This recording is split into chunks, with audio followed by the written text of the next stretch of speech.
Tuesday, February 17th, 2026. Today is the day. By all accounts, it seems as though today is the opening of seal number 5.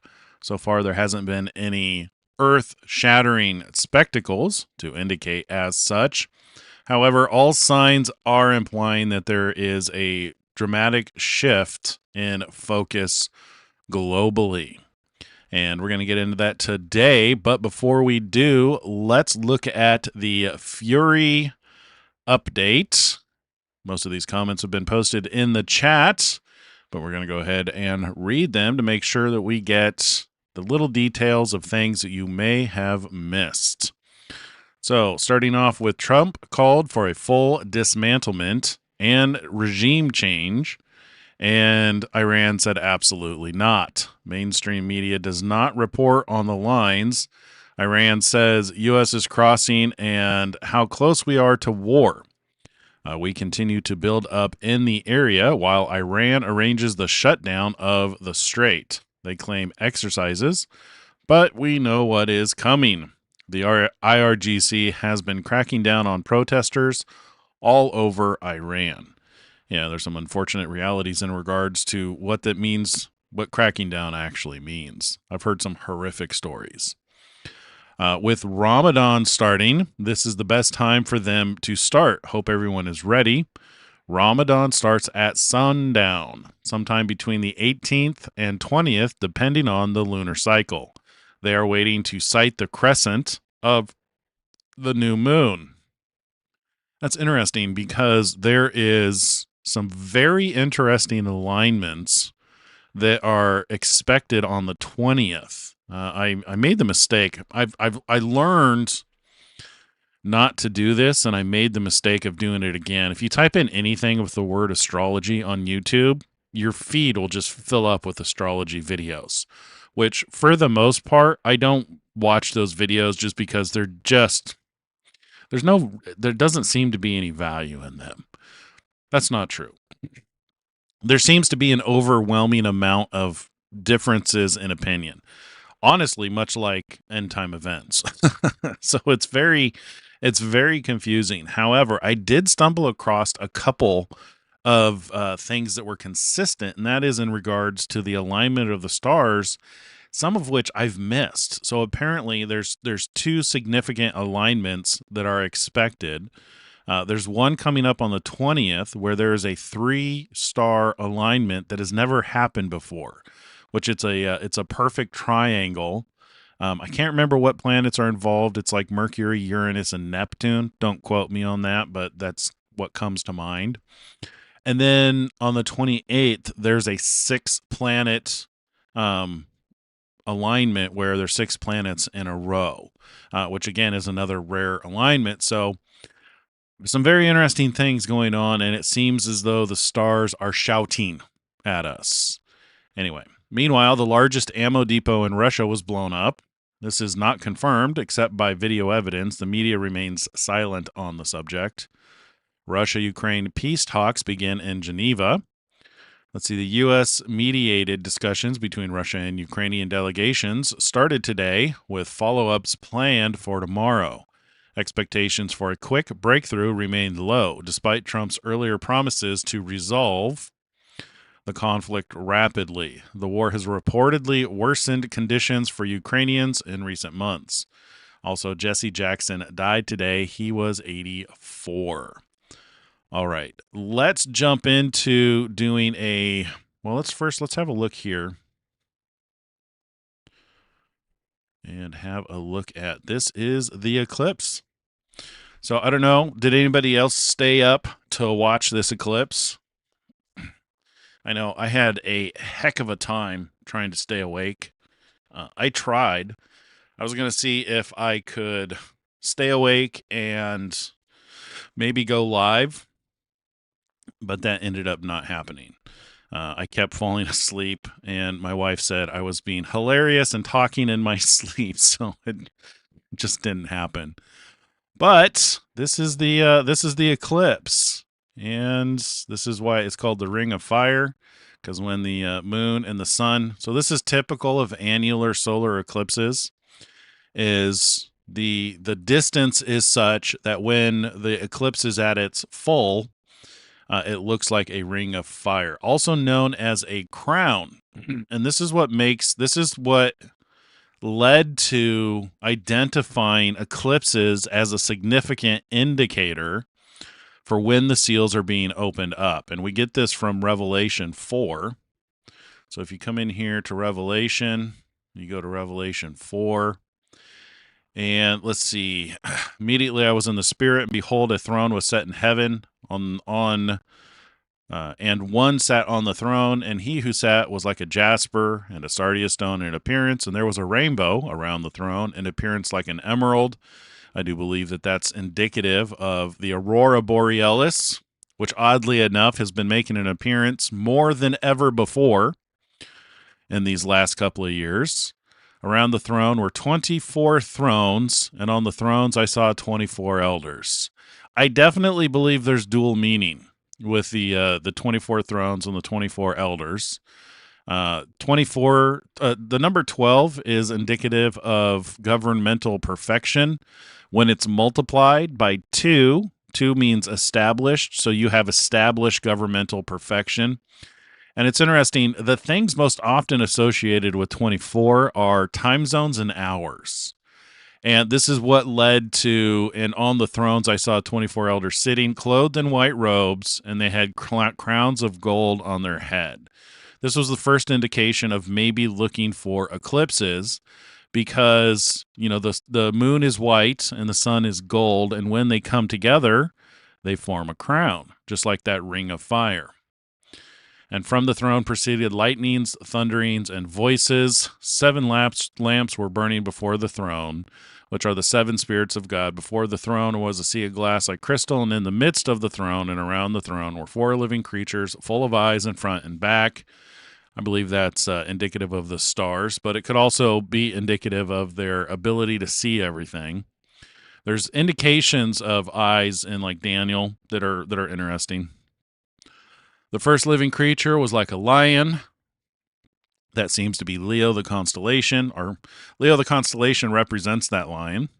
Again, there's probably multiple layers of meaning involved in this, but at a surface level, this seems to act as a key to understand the book of Revelation. Second living creature was like a calf. It doesn't say calf. Third living creature had the face of a man, and the fourth living creature was like a flying eagle. The 4 living creatures, each having 6 wings, were full of eyes around and within, and they do not rest day or night, saying, Holy, holy, holy, Lord God Almighty, who was and who is to come.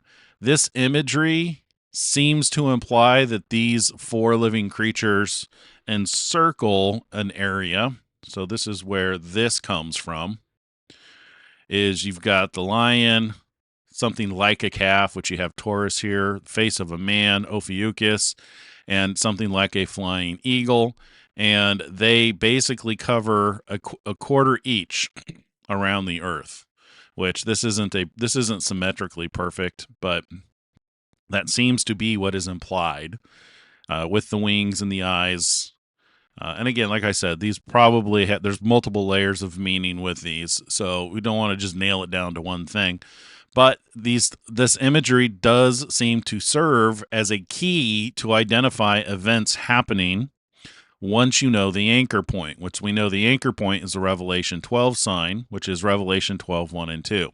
Now, here's the key with the eclipses. Whenever the living creatures give glory and honor to him who sits on the throne, who lives forever and ever, the 24 elders fall down before him who sits on the throne, who lives forever and ever, and casts their crowns before the throne. So this is so far what has been leading us to identify the events. So like every one of these events, COVID, the Biden administration, the union of the United States and the United Kingdom, and the Al-Aqsa flood, all of these were marked by eclipses. This is what led us to paying attention to the eclipse today, is when they cast their crowns before the throne. So this fits that definition. I could be wrong. I could absolutely be wrong and just completely misinterpreting Revelation 4.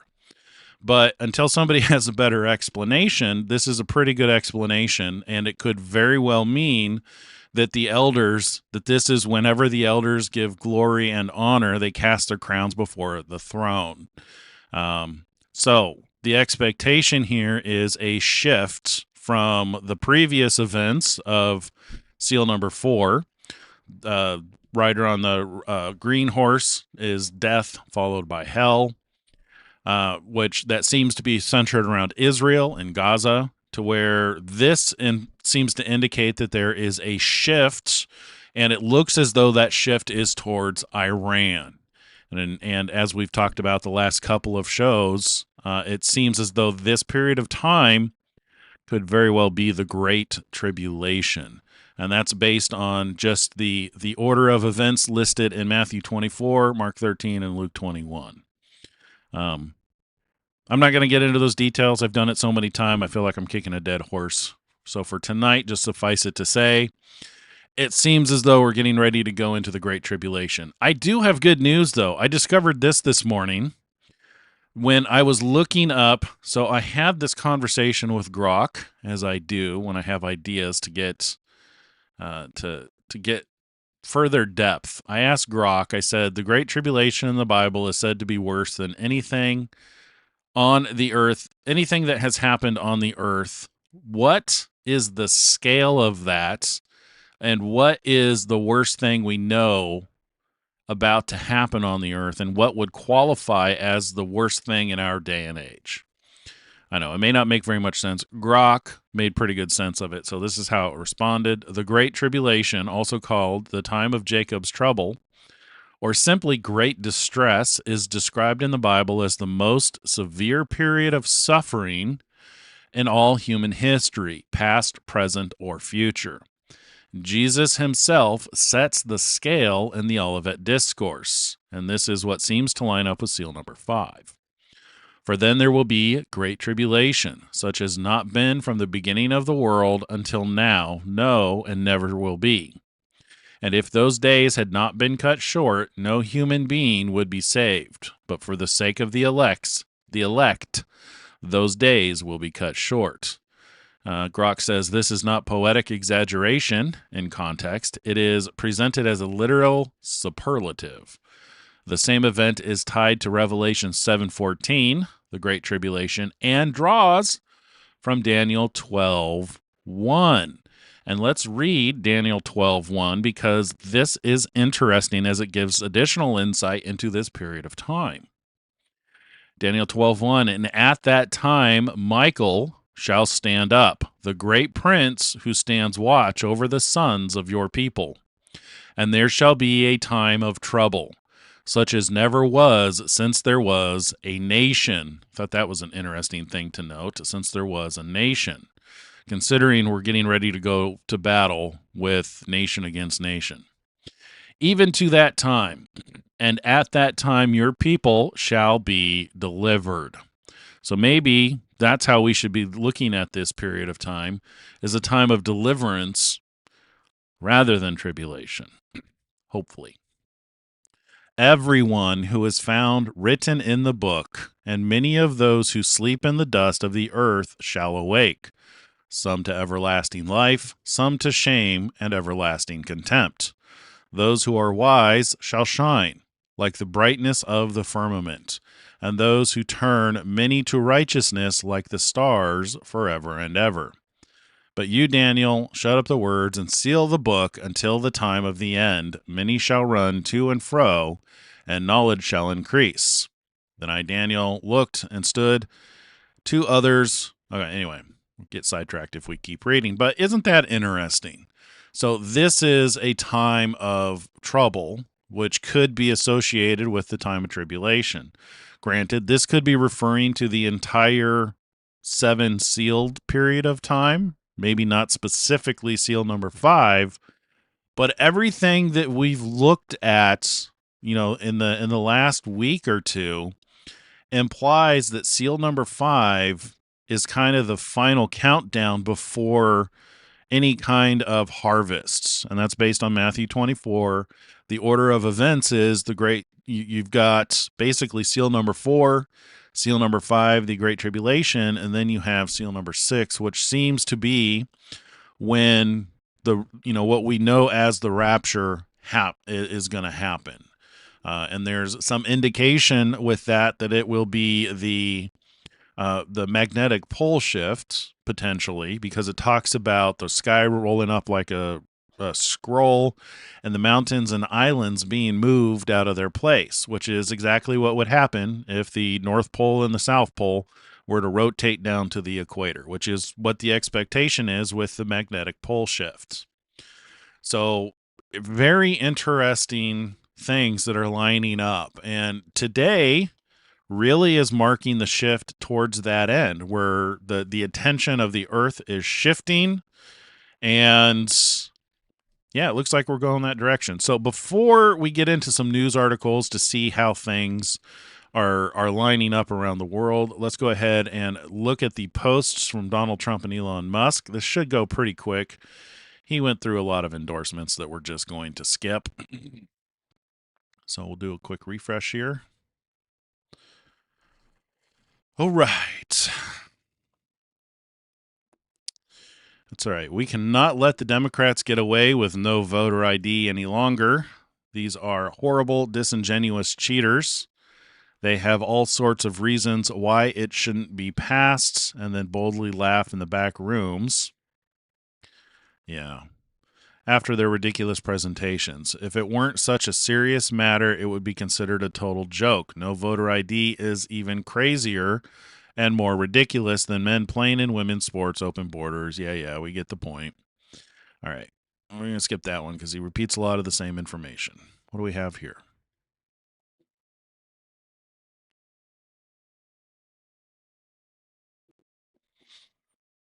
No. You know what? Hang on a minute. I'm going to have to turn off the Wi-Fi. I forgot. And then refresh this page. There we go. Well, this is the 5th anniversary of the loss of a really great man, a great conservative, somebody that loved our country, loved his family, loved a lot of things, but he was a friend of mine, Rush Limbaugh. I'd never met Rush when I announced that I was running. I'll never forget, 2015. And I got a call all excited that Rush Limbaugh just endorsed you. I never met him. He liked my opening speech. He liked when I got up in June and I said, we got bad borders, we got bad crime, we got bad everything. And he liked it. I came down the escalator with now our First Lady, and he thought it was great. And he endorsed me, and then I got to know him, and I realized what a great guy he was. But it's 5 years that we miss Rush. As Sean Hannity would often say, there will never be another Rush Limbaugh. So to his family, his great wife and family, I just want to say, we miss you all. We miss him. And there'll never be anybody like him. Thank you very much. That was unexpected. So was that just an acknowledgement that it's been 5 years since Rush Limbaugh passed away? Weird. Does that strike you guys as weird? I mean, that seems like it's so far out of the blue. Was he just thinking about Rush today? Interesting. I would think that he would have done that for Reverend Jesse Jackson because he passed away. Wow. Anyway, if somebody knows why he posted that, please let me know. Maybe there's something to it. These are just a bunch of polls about who he's going to endorse. And then let's see, massive trade deal with Japan just launched. Japan is now officially and financially moving forward with the first set of investments under its $550 billion commitment to invest in the United States of America, part of our historic trade deal to revitalize the American industrial base, create hundreds of thousands of great American jobs, and strengthen our national and economic security like never before. All right, the great economy, Stephen Moore. In the past century, the three greatest presidents were Calvin Coolidge, Ronald Reagan, and Donald J. Trump. Yeah, there he is. Yep. Wow. See, this is more of what I was expecting. Trump remembers Jesse Jackson as good man, force of nature. Hmm.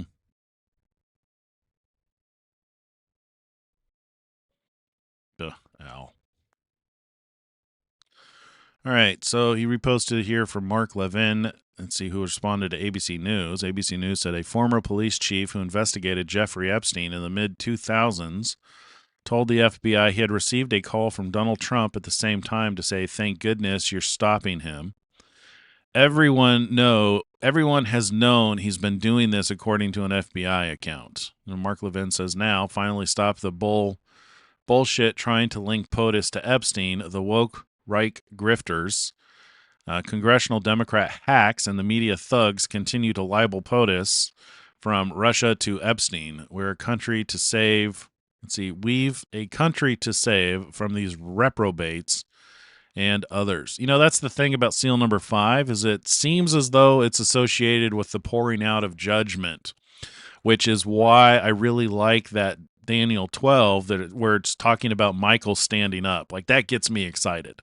That's way more exciting to talk about Michael standing up and judgment being poured out than thinking about like the tribulation. I'm hoping that the tribulation is judgment being poured out. That seems to be a theme. With everything that I was listening to on YouTube and in the news, it seems as though judgment is being poured out. So exciting times ahead. Even if there is disruption. So even if there are disruptions, which I fully expect, to where number one, I expect that Trump is underestimating Iran. Do you guys get that same sense? I mean, here you have a country that has spent every last dollar preparing for the apocalypse, and he's just sending 2 aircraft carriers. And granted, we're not flush with aircraft carriers. The United States, as I understand it, we only have 10 or 11 aircraft carriers. Granted, we have allies, but you know, if he is overplaying his cards here, and say because they threatened today to sink the aircraft carriers. If that were be the case, that would have a dramatic shift on the way things are going. Granted, I hope that doesn't take place. I hope they don't have that capability, and I hope that judgment being poured out means Trump rains fire on evil and injustice and liberates the people who are being persecuted in those countries. That's what I think of when I think of Michael standing up, and that's my hope. But at the same time, this is called the worst thing to ever happen on the planet, so you kind of have to balance out expectations in that regards. All right, moving on. Let's see. Donald Trump says tax refunds this year because of the great big beautiful bill are substantially greater than ever before. In some cases, estimates are that over 20% will be returned to the taxpayer. So when you get your tax refund, think about what a wonderful president you have. No tax on tips, no tax on Social Security for our great seniors, no tax on overtime, interest deductions on car loans, and much more. All right, now let's see. Maryland, Virginia, and Washington, D.C., who are responsible for the massive sewer spill in the Potomac River, must get to work immediately. If they can't do the job, they have to call me and ask to get it fixed. And then these are a bunch. Oh, no, here's the thing on Jesse.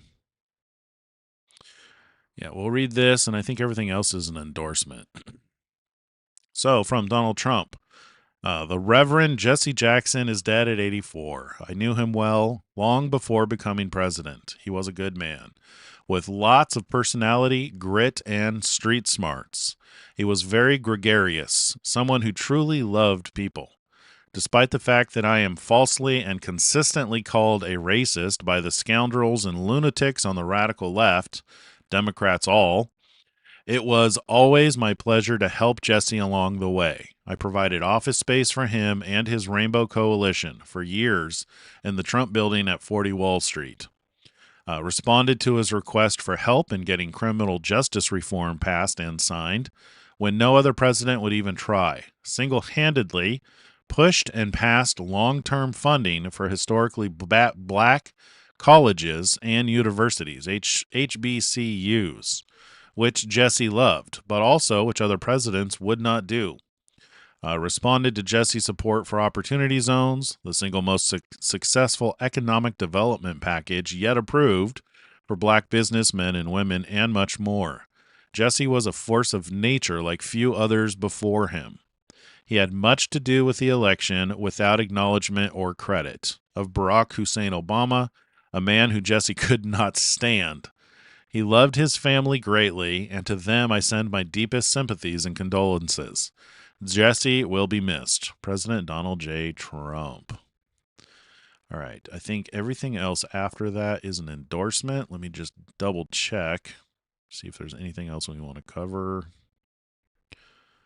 Yeah, these are just endorsements.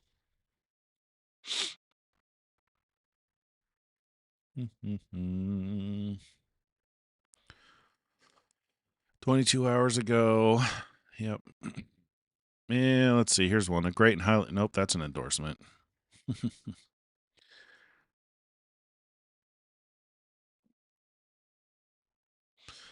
Nope, all these are endorsements.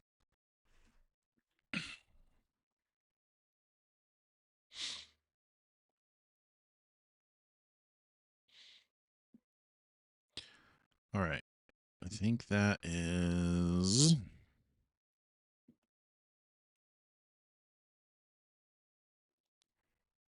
Yeah. Yep, and we are aware of all of that stuff. Let's move on to Elon Musk, and then we'll hop into the news and look at what's going on today to see if we can get an idea of things ahead.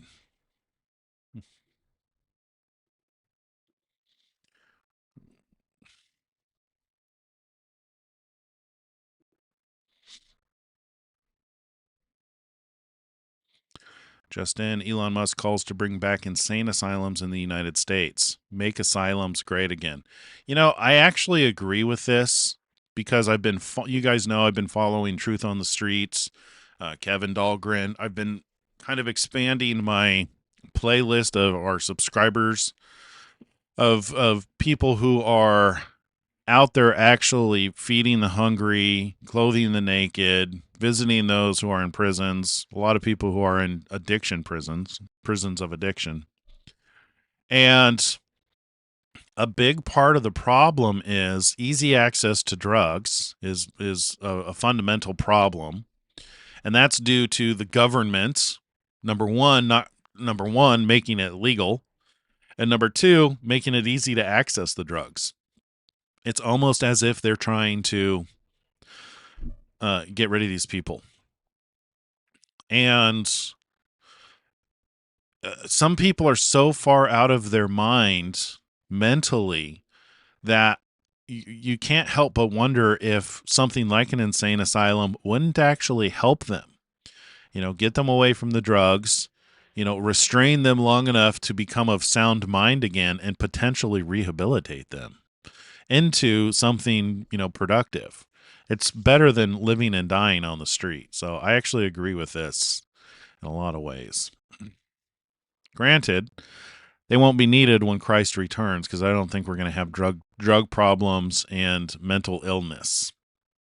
Well, after seal number 7 and the last trumpet, then the last trumpet judgment, then I imagine everything will be good again.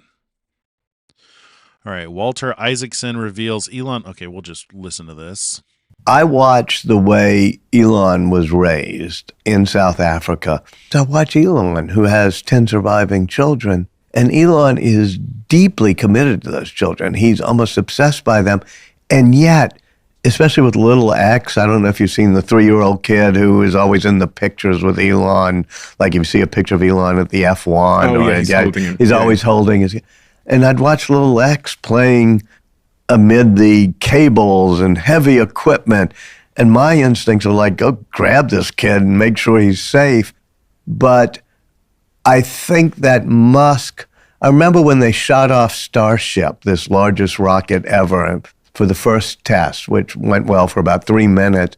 And afterwards, we're sitting down in South Texas at the launch pad behind it and having drinks in their fire pits. And Elon is there with his mother, May, his girlfriend, Grimes, and little X. And X is playing in a fire pit, just putting things in and and my instincts are go grab the kid. And Musk says to me, when I was a kid, they used to say, don't play with matches. So I got a box of matches and I played with them behind a tree. And it was his way of saying, I'm going to let X continue to do that. And May Musk said, I think it's one generation of risk seekers training the next. So maybe we should allow our kids to be a little bit more risk taking as opposed to hovering the way. I agree with that. We have a similar policy with our children as we allow them. We don't want things to be taboo to where they feel they need to hide things. We try to take an empathetic approach to understand why it is you're seeking out, what it is that you're doing, things like that. To where we try it, because when you try the approach of a hard no, corporal punishment, obey my command, jump when I say jump, you tend to raise rebels. And the one thing that we want to do is we want our children to think for themselves, to know exactly why it is they do the things they do. And if we want them to exhibit a certain behavior, such as responding when we, say something, we treat it like a habit that needs to be learned, to where, if your children aren't picking up after themselves, rather than just getting angry at them and punishing them, build the habit. Number one, are you picking up after yourselves? Because you set the example that they mirror.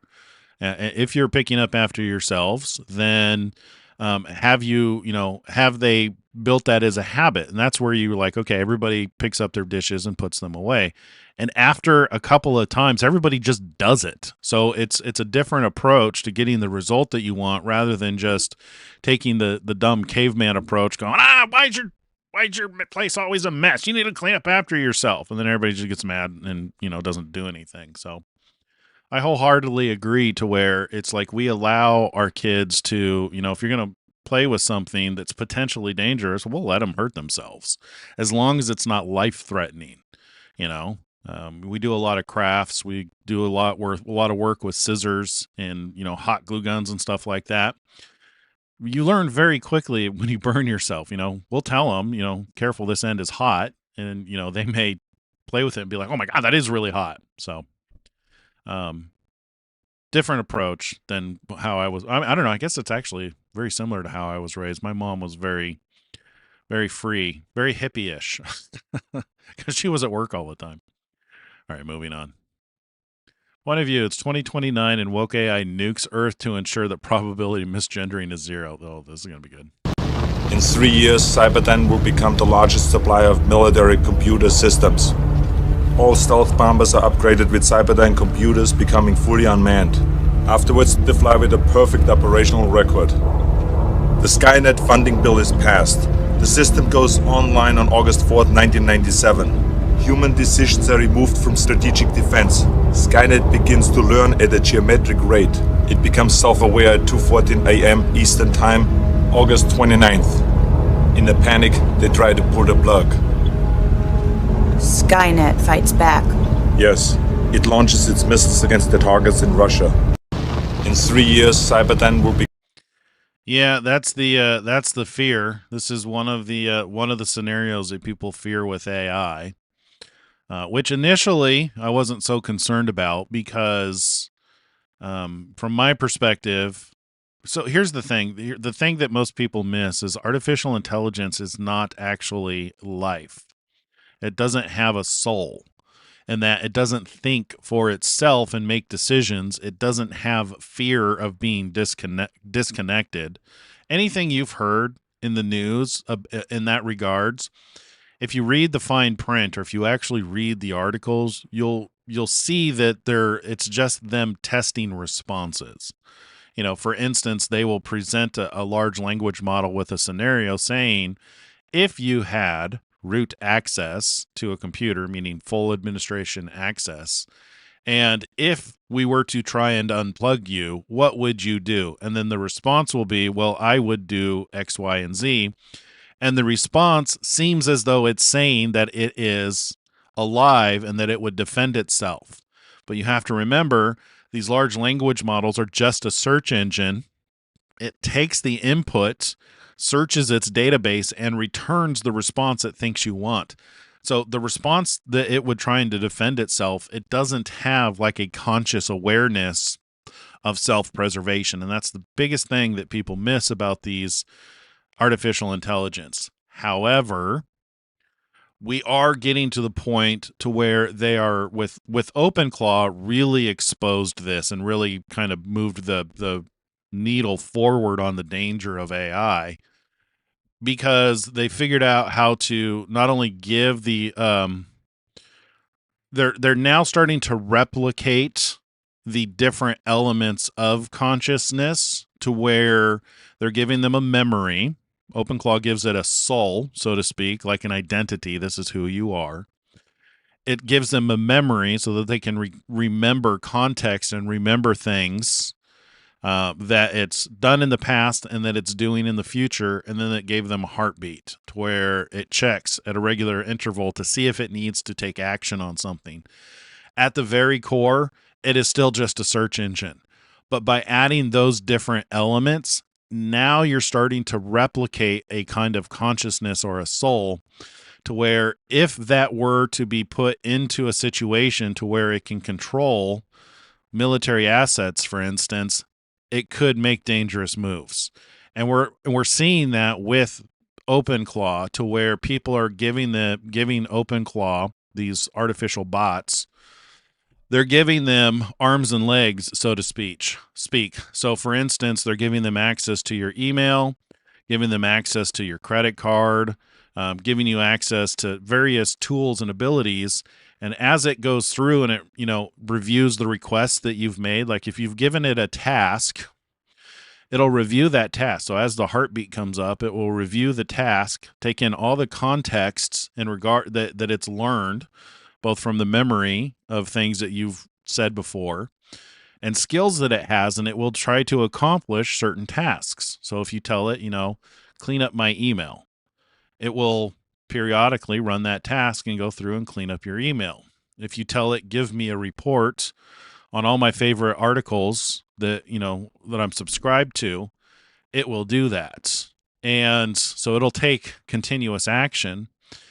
And even people are getting into some interesting scenarios to where if it doesn't have the tool that it needs to perform the task, such as if you were to tell it to make a dinner reservation and it tried to make a dinner reservation with an email and it failed, they've built into the AI to try and solve that problem to where it will either try to write the code that it needs in order to solve the problem or seek out new skills that it can learn to solve the problem. And now you're getting these situations to where the artificial intelligence, where, well, it will have tried to send an email to schedule a dinner reservation, failed. So now it will see what else it can do to make a dinner reservation. It'll discover that it can, make a phone call and try and go down that path. So it'll continue to iterate on the problem until it solves what was requested of it. So we're starting to get into the dangerous category of AI, because now it's starting to imitate consciousness.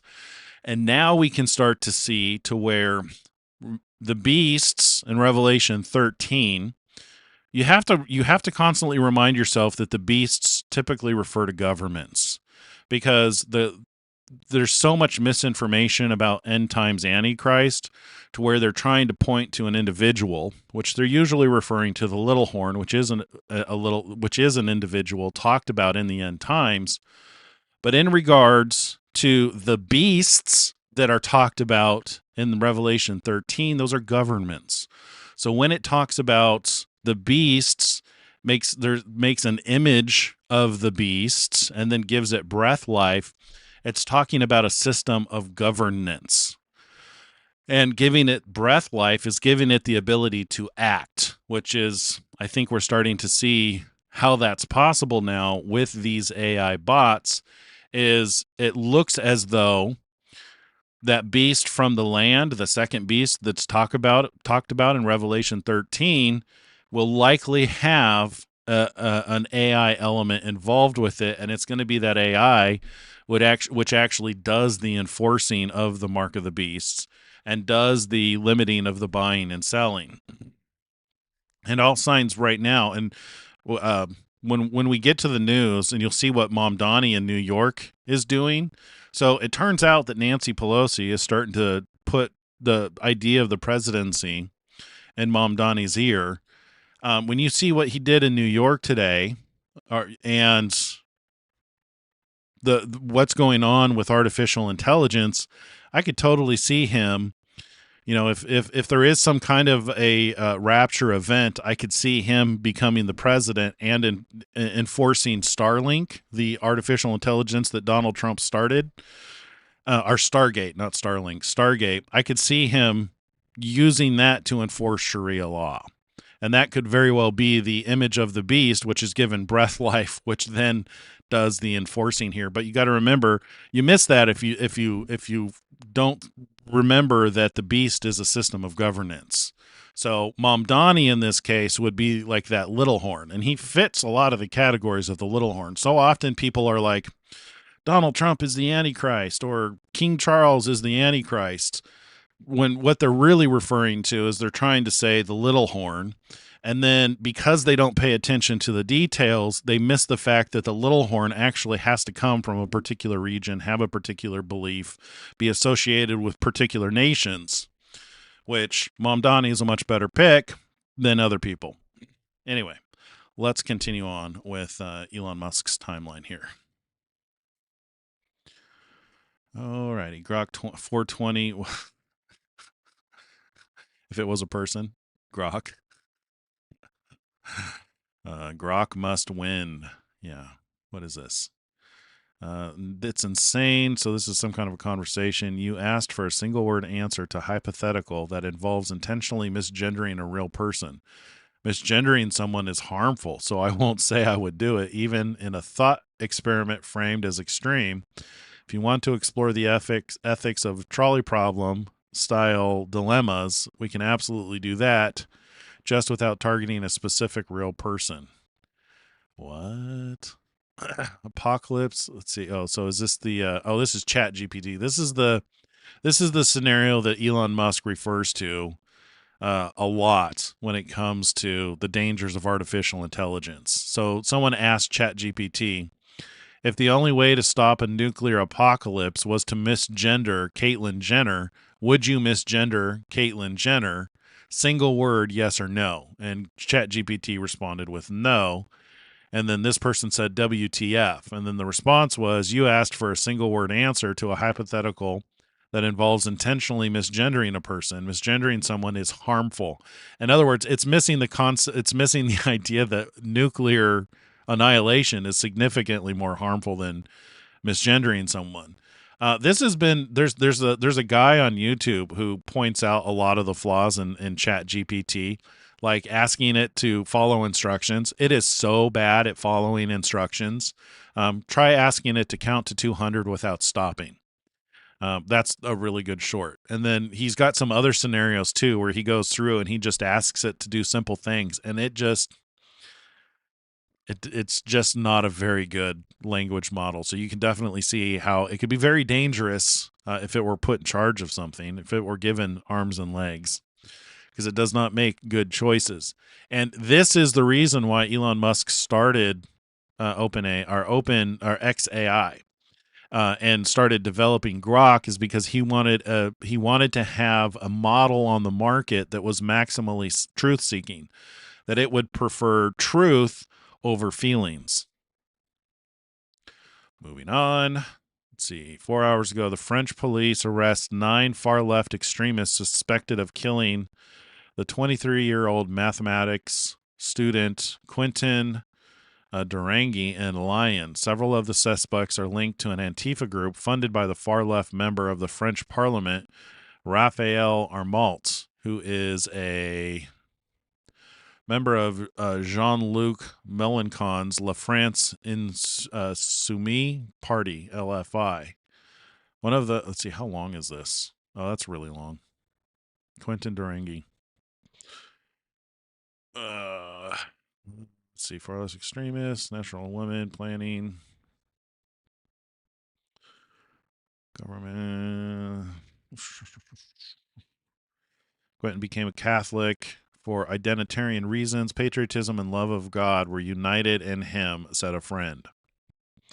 On the day of his death, he is said to have been warned against participating in the protests, but according to reports, he firmly replied that he had no intention of leaving the young women to face the danger from far left extremists all on their own. Okay.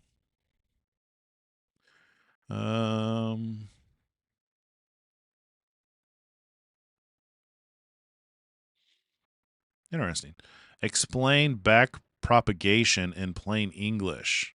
Back propagation is basically the main trick that lets neural networks, the things powering almost all modern AI, actually learn from their mistakes and do it efficiently. Imagine you're teaching a very tall stack of people, layers, to guess the price of a house just by looking at a few facts like size, number of bedrooms, location, etc.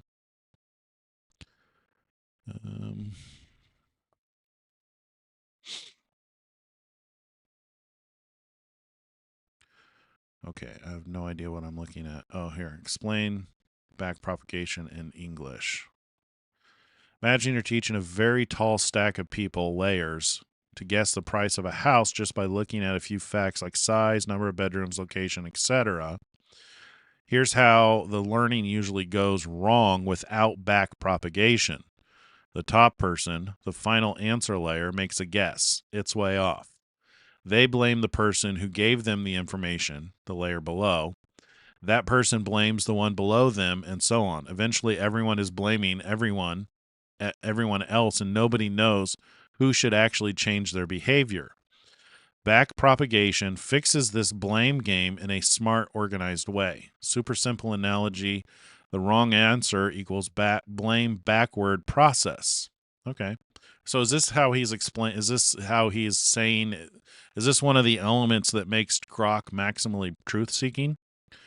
So number one, forward pass, which is the guess. You feed the house facts into the bottom of the network. Every layer does some calculation, passes its answer upward. Finally, you get a predicted price, say 420,000. The true price is 500,000. Error is $80,000 too low. Backward pass, the blame and learning signal. Start at the top. Hey, output layer, you are 80,000 too low. That's your fault score. Now go backward one layer. Ask how much did your output contribute to making the final answer too low? Using a bit of calculus, chain rule, we calculate exactly how sensitive the final error was to tiny changes in the layer's output. That gave a blame score, technically the gradient for the layer. Repeating, going downward through each layer passes blame to the layer below it, adjusted by how much influence it had. Interesting. Update step. Every connection, every little number and weight in the network now gets told you contributed X amount to the error. Nudge yourself a tiny bit in the opposite direction. This nudge equals learning rate times blame score. Do this thousands or millions of times on lots of examples, the network gradually gets better at guessing. Oh, why is this such a big deal? Before back propagation, 1980s breakthrough, people could only really train single layer networks. As soon as you stacked more layers, the blame became impossible to assign efficiently. Deep networks were basically untrainable. Backprop gave us an efficient way to send error signals backwards through many layers at once, usually just a few lines of code mathematically, even for huge networks with billions of parameters. Very interesting. I learned something new today. And we lost our spot, as is the case with Grok, with X. All right. Where are we at on time? Oh, we got 9 more minutes.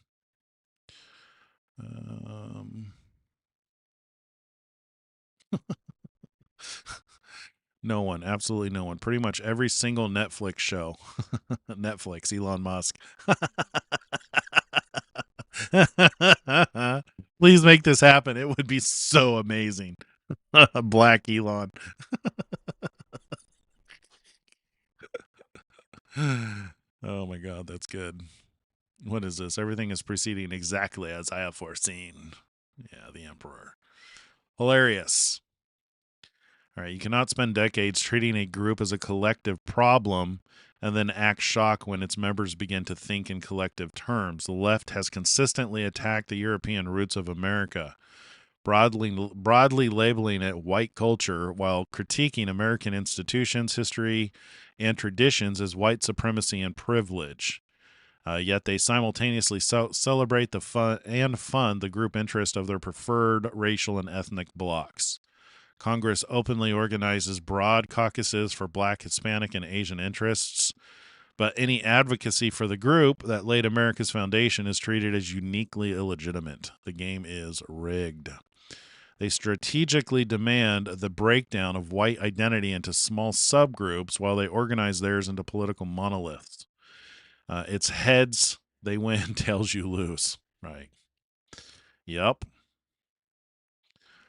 Let's see. Population collapse has been underway for many years. The birth rate is consistently crashing faster than any Overton window for our earlier computer models. Our earlier computer models had massive standard deviation, so that's basically the equivalent of a comet striking statistically, which means something is very, very wrong. Yep.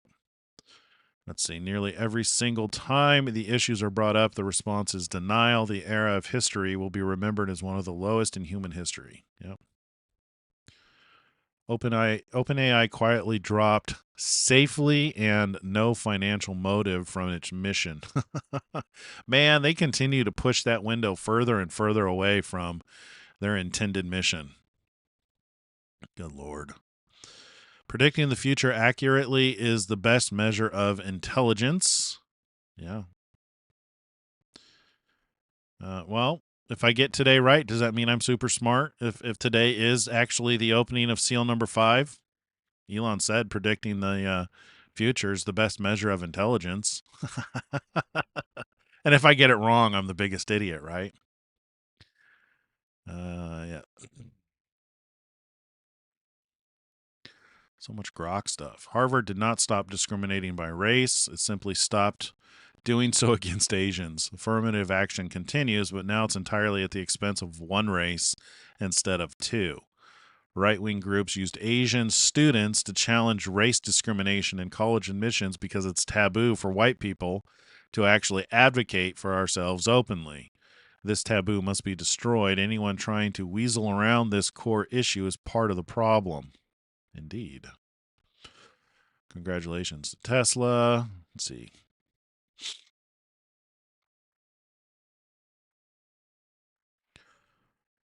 Let's see if there's anything else in here. We've only got 5 minutes left on his timeline. Let's see if there's anything else we should cover. Reid Hoffman had a profound business and personal relationship with Jeffrey Epstein.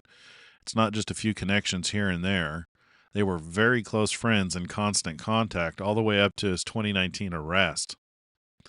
Yet Hoffman says he rarely talked to him. It is incredible. 15-year-olds aren't old enough to use social media, but 5-year-olds are old enough to choose which gender they are. Make it make sense. It's madness. Indeed, it is madness. All right, what do we have here?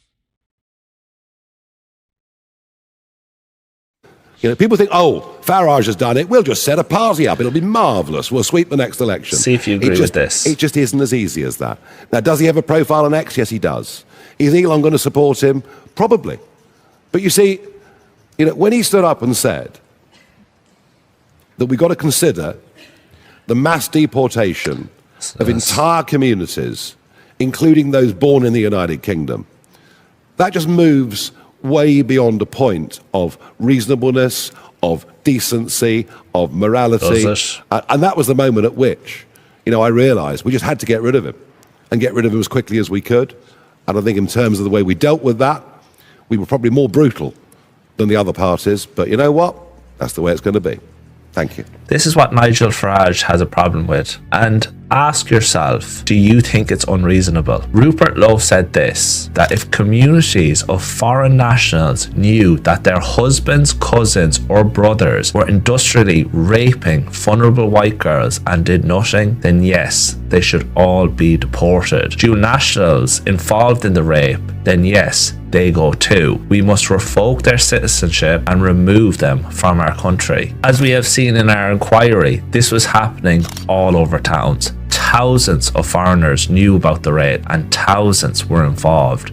Yes, I would deport them all. They were raping children, horrific crimes, beating them with baseball bats, inserting glass into their private parts. Do you think deporting them is too radical? Because Reform does. Reform thinks those communities should never be deported. They've just added Robert Jenrick to their party. Who's Robert Jenrick? Well, Robert Jenrick was the Minister of State for Immigration from late 2022 until his resignation on 6th of December 2023. During his time, he was involved in the Afghan resettlement policy, which oversaw Afghans coming into the UK and trying to prioritise them for social housing. During his time, over 1 million immigrants, this is in just over 12 months, came into the UK. Over 1 million, just over a year, as the Minister of State for Immigration. And this is who Reform has in their party. And people are seriously going to back Reform. They said they don't want to deport the rape gangs. They're bringing in politicians that during their tenure as Minister of State for Immigration,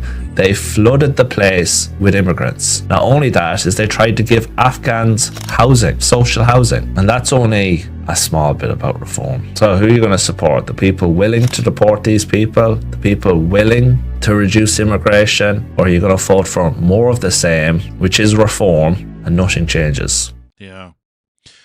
Yeah, I was hoping that, that's a really good post. I was hoping that we would see more along the lines of something changing on the, from Elon Musk and Donald Trump. A lot of the same stuff, a lot of highlighting the atrocities that are going on around the world. This is still a big part of their push. But I think we're pretty much covered all of their posts that are relevant. Let us move on to the news. Today we're doing, the show's a little bit different today because if it's the opening of seal number 5, we're not addressing the House of Israel or anything else. I just kind of want to go through the news and follow up on what's been happening. So we're going to start with BP Earthwatch, one of my favorite YouTubers, always cutting edge information. So this is what he posted today. Let's have a listen. The rhetoric going back and forth. First of all, you've got the talks beginning about some type of peace in Iran, and you got, I think, Kushner involved and a couple of other people. But as soon as that started, Iran started launching missiles. Now, what they're saying, it's a type of... See, I think this is really interesting, and it's very telling that, the focus seems to be changing from Israel to Iran right now, from the Gaza, Palestinian, from Russia, Ukraine, to where now things are changing here. And Iran indicated what they think about these negotiations, which this was honestly the expectation, is Iran was not going to negotiate any kind of a peace agreement. This is destined to escalate, and everybody knows it. The question is how's it going to affect the rest of the world? They've been preparing for this day. Iran has been preparing for this day. Islam has been preparing for this day. So it's no wonder that it's associated with the Great Tribulation. I think this is going to have a global impact. And the focus and it all the global focus is shifting over here to this. Thank God we found that section in Daniel where Michael stands up. Yesterday we covered praying that we might escape the things that are coming on the world. We do know that there are certain groups that are kept from the trials coming on the whole world.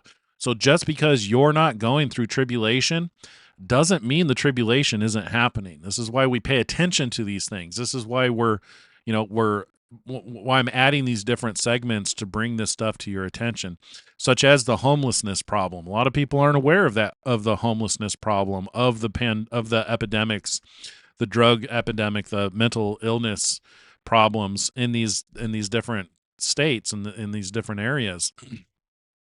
One of the things that Jesus does when he comes back is he separates the sheep from the goats. And one of the metrics for where he separates you is how you treated other people. How did you treat the homeless? How did you treat the naked? How did you treat those who were imprisoned? So this is why we're focusing on these things. But anyway, my point being is we're looking at Iran basically saying they're done with talking. Of just a war maneuvers. It's not an attack on anybody, but it's forcing the shutdown of the Straits of Hormuz. And that's how it started out. Now, Trump had said that if the deal doesn't go down today, with Jared Kushner and the other group there that's trying to get the peace deal going, he said it's going to be a bad day for Iran. Yeah, Fury said they also said they aren't afraid of our warships because they can sink them. I didn't save the video, but I was watching some videos that were illustrating the different technologies that Iran has been focusing on through the years. And they do have a lot of underwater technology. They were showing this yellow device that like silent. It's like it's like a landmine kind of that's just resting in the ocean. That when ships come by, it can go find the ship and like attach itself, and it can either disable the ship, interfere with the ship, or even blow it up. There's technology like that. That might be what was behind that statement about them not being afraid of our ships, is the entire ocean could be lined and ready to go. So like the Great Tribulation could be legit. Is almost exact words. And now from what I am understanding, that the deal fell through. It may have been because of this attack, or not attack, but this war game scenario or practice, whatever, maneuvers, that may have shut it down, because as soon as they were starting to speak at this meeting, the missiles were launched. So it's like, damn if you do, damn if you don't situation, but evil has no bounds regardless of who's doing it. Yeah. And war is their way. But listen, we're on the edge, because Trump again said if the deal doesn't go through, it's going to be a bad day for Iran. And now they're doing this. They've been threatening this, for a couple of weeks now, maybe. And at that time, they had mentioned that both Russia and China may be involved in these naval maneuvers. Not sure about that yet. I'm looking for some more information. But from what I understand, the deal did not go down for peace. And you've got this happening, and Iran is saying there's nothing you can do. And they're saying that they have the weaponry to sink any American ship, put it to the bottom of the ocean. Yeah. They're saying the ships are big, tough, whatever, but they have something that will put them on the bottom. So we're right at that. Again, we're close to the edge here, guys, because we know that several months ago, the U.S. Air Force and the Naval Air Force, whatever, attacked Iranian's nuclear missile building site, that big valley there. But guys, more than likely, they had stuff spread everywhere. Iran is an extremely large country. So that one place was, again, where they were, I guess, refining the uranium and making it stronger and all of that, getting it all ready. But missiles have been placed everywhere. And they're saying they got the stuff to put U.S. battleships and aircraft carriers on the bottom. So, that if this is not the red line that Trump was talking about, if they attack one of our ships, there's going to be a massive war break out in the Middle East. How long it will last, I don't know. But it's like the Middle Eastern philosophy is coming to a head. In other words, total jihad, total martyrdom, everything all at once. At the same time, we're seeing pushes from similar but not exact groups as far as overtaking and pushing everything to the edge, even in New York, if you're not paying attention. But let's look at this a little. It says Iran fired live missiles into the Strait of Hormuz and temporarily disrupted traffic through the strategic oil checkpoint Tuesday as President Donald Trump's envoys opened high-stakes nuclear talks in Geneva, Switzerland, with Supreme Leader Ayatollah Ali Khamenei, simultaneously warning that American-warned ships could be sent to the bottom of the sea. Now, again, with this flashpoint, Trump really has.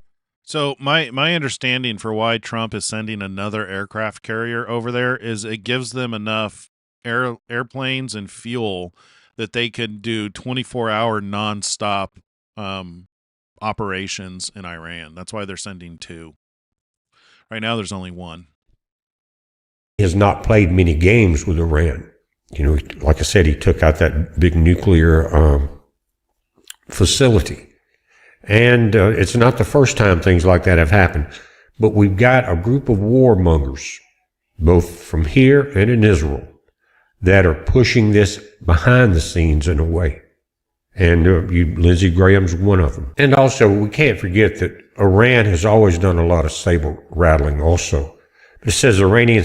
Yeah, that's the thing that I worry about, Fury, is we've heard for, many years now that there's sleeper cells all over the U.S.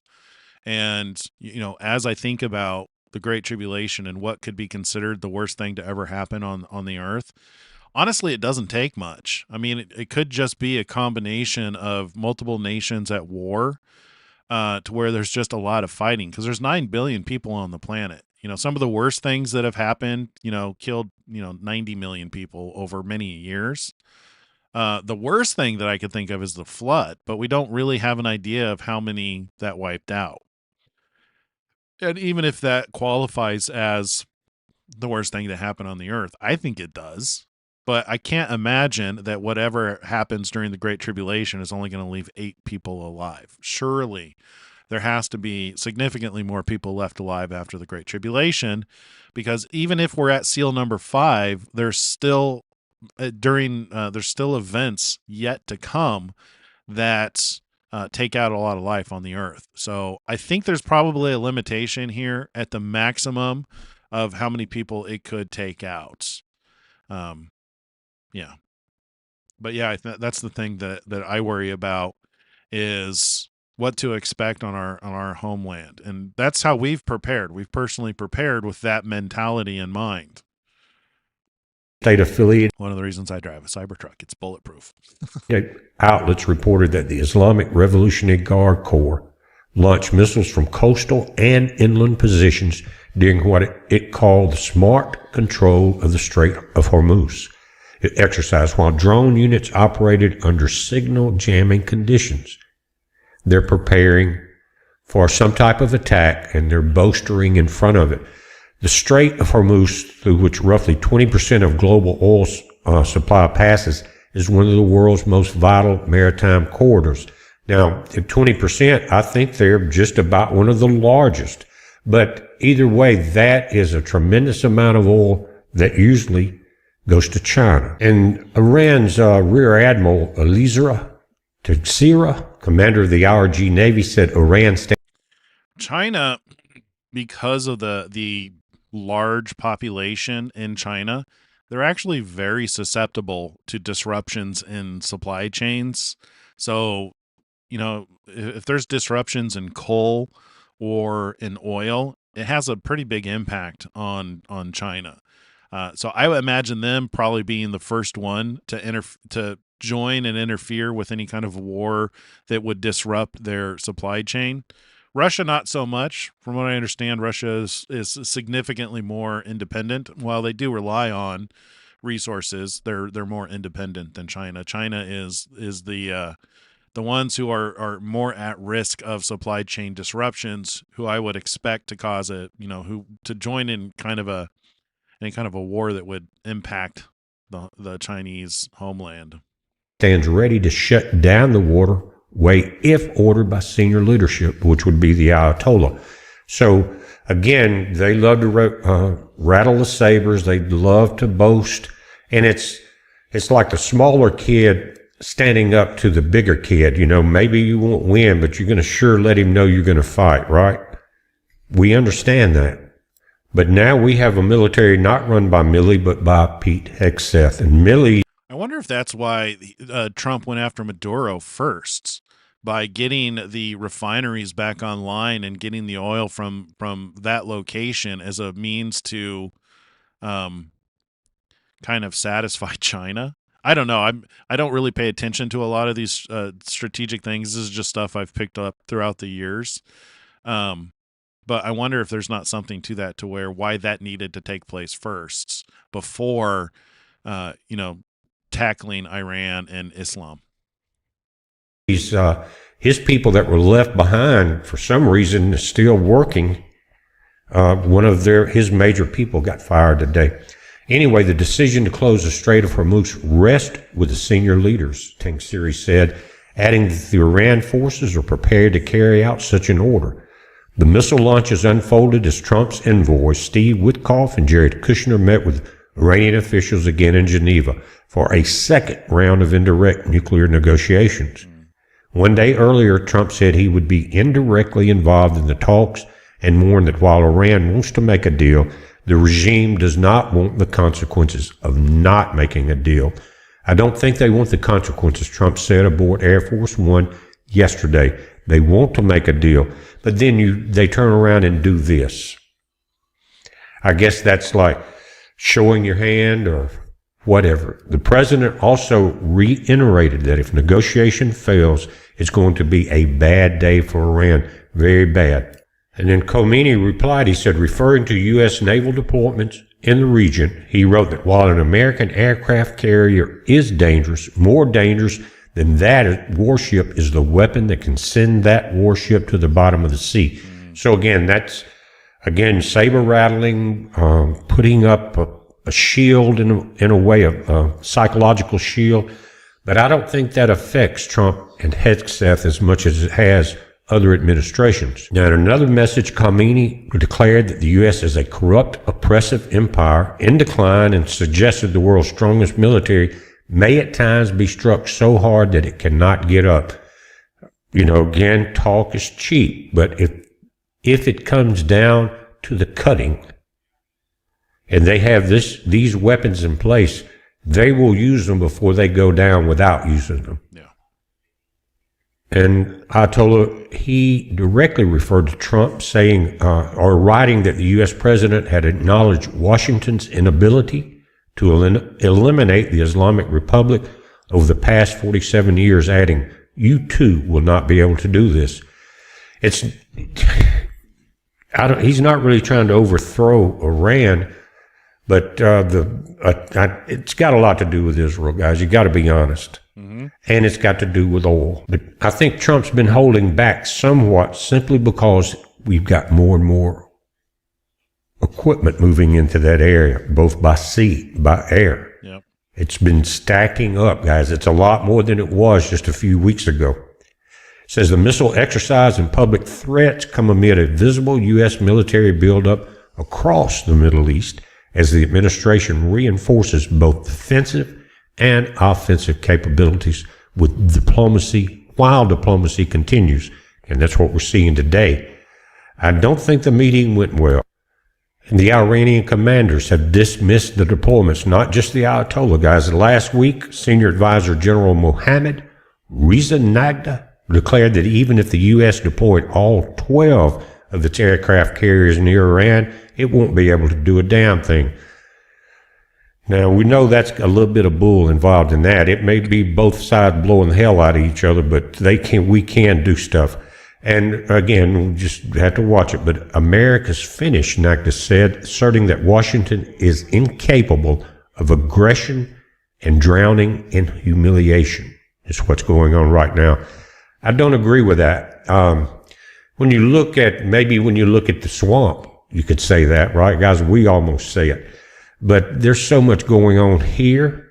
We're right on the edge of a major conflict. It's almost a biblical conflict. Almost. And it's definitely a biblical conflict. We've got conflict. Internal enemies. And it's like does anybody think that this is a coincidence that on the day of an eclipse, which seems to line up with seal number 5 and the start of the Great Tribulation, and we're literally talking about war with Iran, a country that has been preparing for war with the world for God knows how long, forever. That's why nobody wants them to have nuclear weapons, because it is their stated mission to destroy. All moving at once, the internal ones, the ones along the southern border, and Iran, and throughout the Middle East. And it was all planned, and if it hadn't have been for Doge and getting some voting straightened out, then we would have Kamala Yikes. with welcome Could you arms imagine? to the people Ugh. we're talking about. And they're saying that this coordinated messaging, live fire drills in a global energy choke point, threats against U.S. warships, and taunts aimed directly at Trump underscore the volatility surrounding the Geneva negotiations. And now the administration is maintaining what the officials describe as a dual-track approach. Pursue a deal, but prepare for escalation. And it ends again with Trump saying if they don't, it's going to be a bad day for Iran.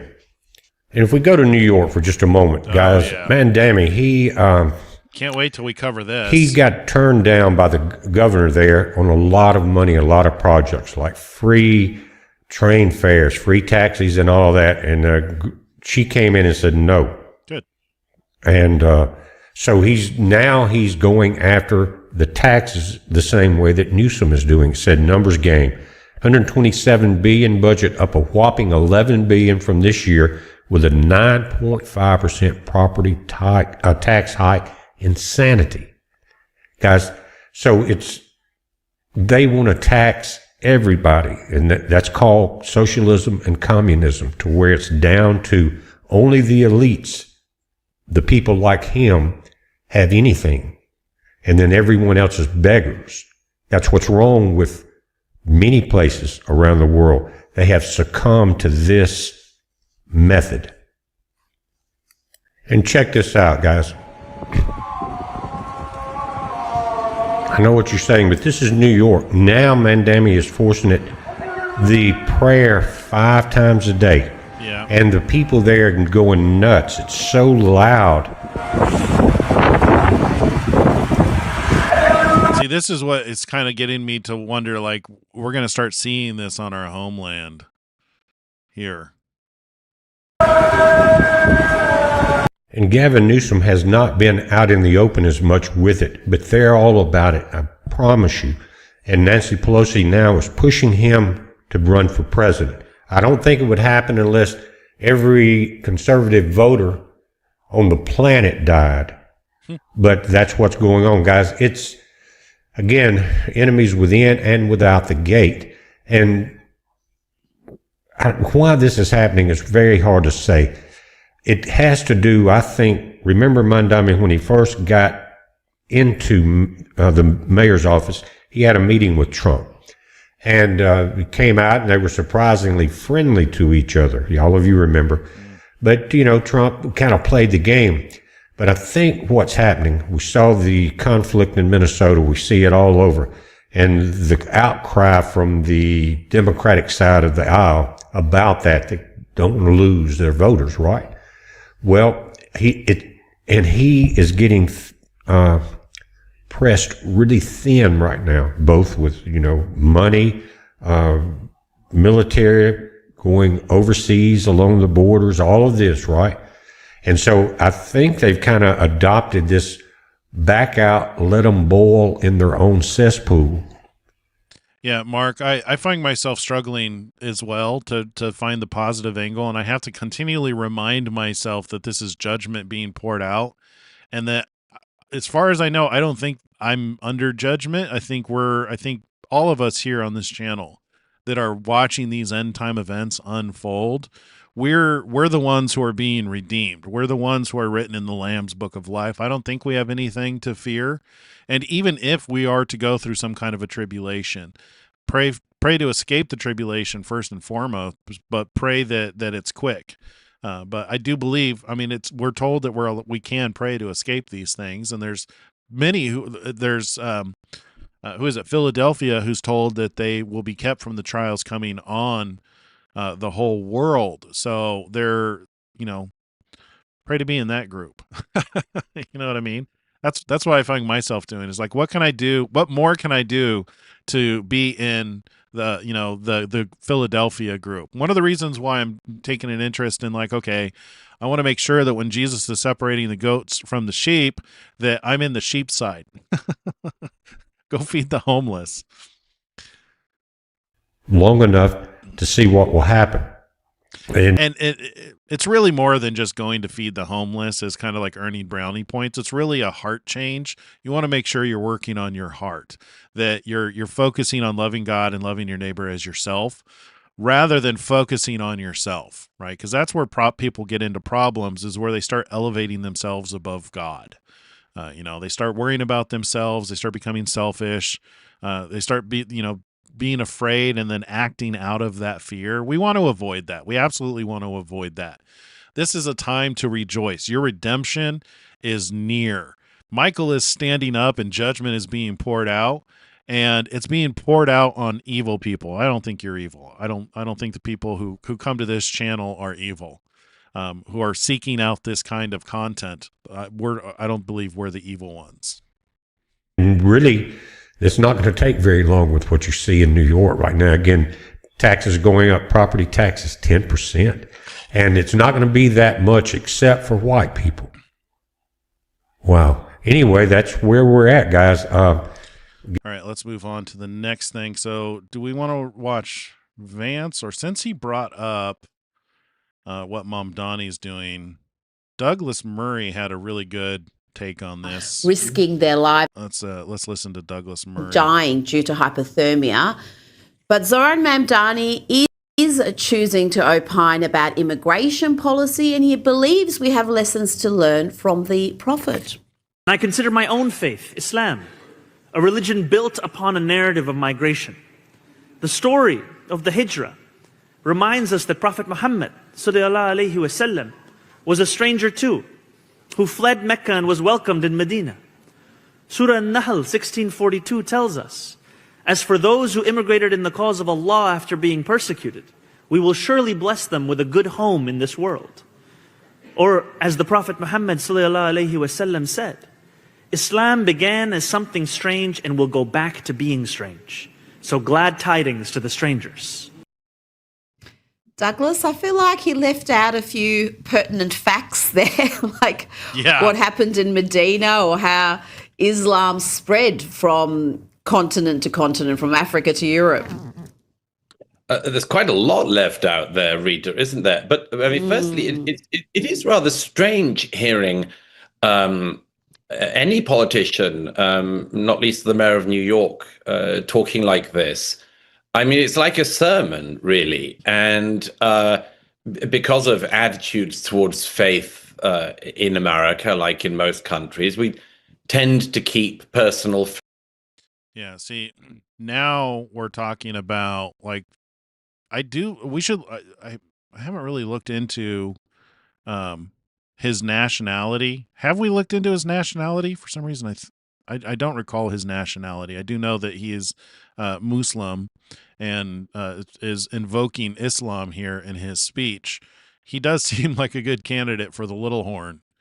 And the fact that Nancy Pelosi said she would endorse him for president kind of makes me think that we might be looking at the rise of the, if there is some kind of a rapture event, seal number 6 happens in 2026, and those who are written in the Lamb's Book of Life are removed. I could see him taking control of the United States. Is that the little horn coming up to uproot 3 other horns?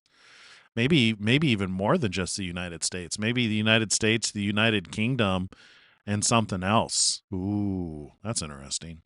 Faith out of politics. Zoran Mamdani is clearly, ostentatiously trying to introduce his faith into politics, and is doing so, of course, as we saw there, in a very sort of dishonest way, frankly. It's not the case that the founder of Islam was just a sort of migrant roaming around the Arabian Peninsula,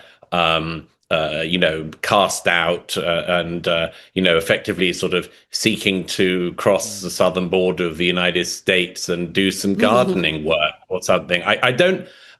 It's not just dishonest. But there's something slightly sinister about it, frankly, because, as you say, Rita, the actual story of the spread of Islam is not one of a sort of peaceful caravan of of people sort of crossing over a border and asking if they can work off the books and do a bit of Deliveroo work. It's just not the story. The story of Islam and its founding was that it was spread by the sword. And so it's strange to hear a mayor of New York, or indeed any American politician, talking like this, but particularly strange when they're obviously so deliberately leaving out every pertinent detail. And the crowd just laps it up. They just applause, no critical thinking. It's quite depressing. Now to Sydney, where we've had violent protests sparked by the visit of the Israeli president, Isaac Herzog, who came to our country to mourn with the Jewish community after the Bondi terror attack. This is the welcome he received from a woman who was named Australian of the Year in 2021, Grace Tame. We have to continue to mobilise and we have to continue to globalise. Say it with me, from Gadigal to Gaza. Globalise the Intifada. One more time. From Gadigal to Gaza. Globalise the Intifada. From Gadigal to Gaza, globalised Intifada, Douglas. There are calls for Grace Tame, who has been dubbed Australia's Greta Thunberg, to be stripped of her Australian of the Year honours. How do you see this episode in Australia this week? Well, first of all, it's worth, I think, for some viewers, Rita, making it clear what the first word she said was. Gadigal, as I understand it, and as our Australian viewers might know, is an Aboriginal term for Sydney. So what? Which it's mind-boggling that this would happen just months after the Bondi Beach massacre, where the Islamic father and son butchered 15 people. Unbelievable. Grace Tame seems to be saying, among other things, is that she doesn't want to refer to Sydney by... This is one of the things that Elon Musk has really been pointing out, is this kind of thing has been happening globally. He's been pointing it out in the United Kingdom with the rape gangs and stuff like that, with the transgender movement and then the Islamic movement. Now we're seeing it in Australia. You can see how this is starting to, it's embedded all around the world. And if we're removed, it's going to take over. It's going to be the dominant system of belief. It's Australian name, and she sort of wants to go deep down, presumably into sort of, First Nations, colonizing sort of rhetoric from the beginning. But what she's saying, if you take out that bit of a particular absurdity, what she's saying is from Sydney to Gaza, globalize the Intifada. Well, of course, only weeks ago, we saw what that globalizing of the Intifada means in Sydney. It means massacring people on Bondi Beach, specifically targeting Jews and shooting them, including children and elderly women, on Bondi Beach in Sydney. So there is this isn't metaphor anymore. It's not some kind of, parable or something. That's what she's calling for, knowingly. She's saying, let's have more of the shooting of young girls and elderly people and anyone that can be shot. I have to say, I'm pretty startled. It takes quite a lot to shock me these days, but I'm pretty amazed that just weeks after the blood was on the sand of Bondi Beach, you have somebody, let alone who's been honored by Australia, actually calling for much more blood to be spilt. Of course, people like this always want a lot of blood to be spilt so long as it's not their own. Yeah. But I suppose Miss Tame just has to hope that the next gunman who comes along and starts massacring Australians misses her and her loved ones. I wonder if she thought any of that through. I'm sure Grace Tame and her supporters, they would be arguing that Intifada simply means to shake off and to oppose tyranny, that it's not a call for violence. We've heard that argument.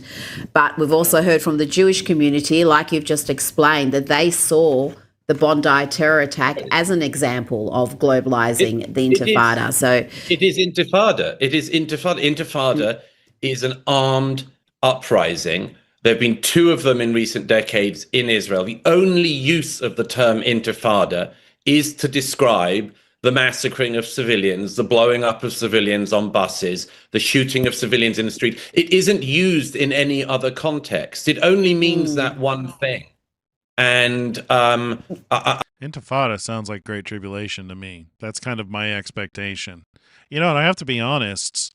Hizzy had mentioned that I've having been afraid of the Book of Revelation. Me too. In 2019, I kind of freaked out when I had a realization we were in the end times. I prepared for 3.5 years of tribulation, and thank God it didn't go the way that I had thought it would go, that many people thought it would go. But we've come a long ways, through the COVID pandemic. That was not a fun time. Granted, I don't know about you, we were protected the whole time. God took care of us. I mean, I'm just, God took care of us through the COVID pandemic. And likewise, the Biden administration, even with the increase in cost and with the, financial, the inflation and the financial situation around the world, God always took care of us. And even through the things that are still going on with the protests and the racism and the general, sentiment of people hating one another, been relatively, and I think this is part of why some people don't think we're in the tribulation is they didn't expect, the beginning of sorrows to go like this, which I think that's what we've been going through. We've been going through the beginning of sorrows, and now we're getting ready to go into the Great Tribulation. And I imagine it's not going to be like we've been anticipating. So it's definitely not something to be afraid of. I fully expect that God will protect us and keep his promise. I mean, because the Church of Philadelphia does have the promise that they will be kept from the trials coming on the whole world. And there's also the promise of being kept from the wrath, which the wrath is seal number 6 and seal number 7. And we're only at seal number 5 right now. So it's actually really exciting when you think about it, to where we have a short time, and then it seems like, Yeshua is about to return. That's the most exciting thing. And then we're going to kick butt, yeah. I can't even imagine how great it's going to be once he's here. I say amazed that an Australian can be so unbelievably wicked in public and in front of a crowd who seem to be wanting to join in that wickedness. Yeah.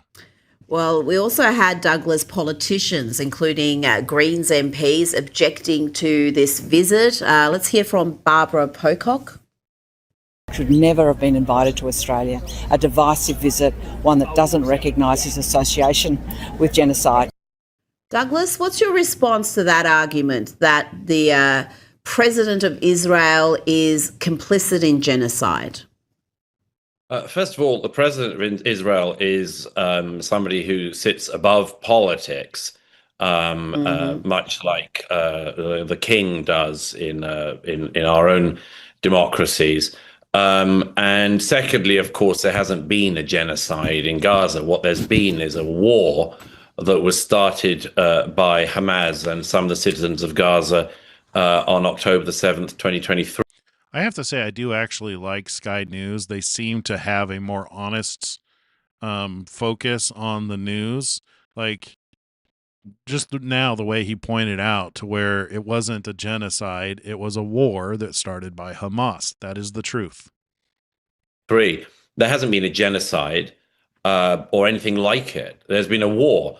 And when you hear these politicians trotting out these smears and these lies, again, you have to, like with the people who pretend they don't mean what they mean when they use intifada, you've got to ask them if they really have thought through the consequences of pumping out these lies and untruths.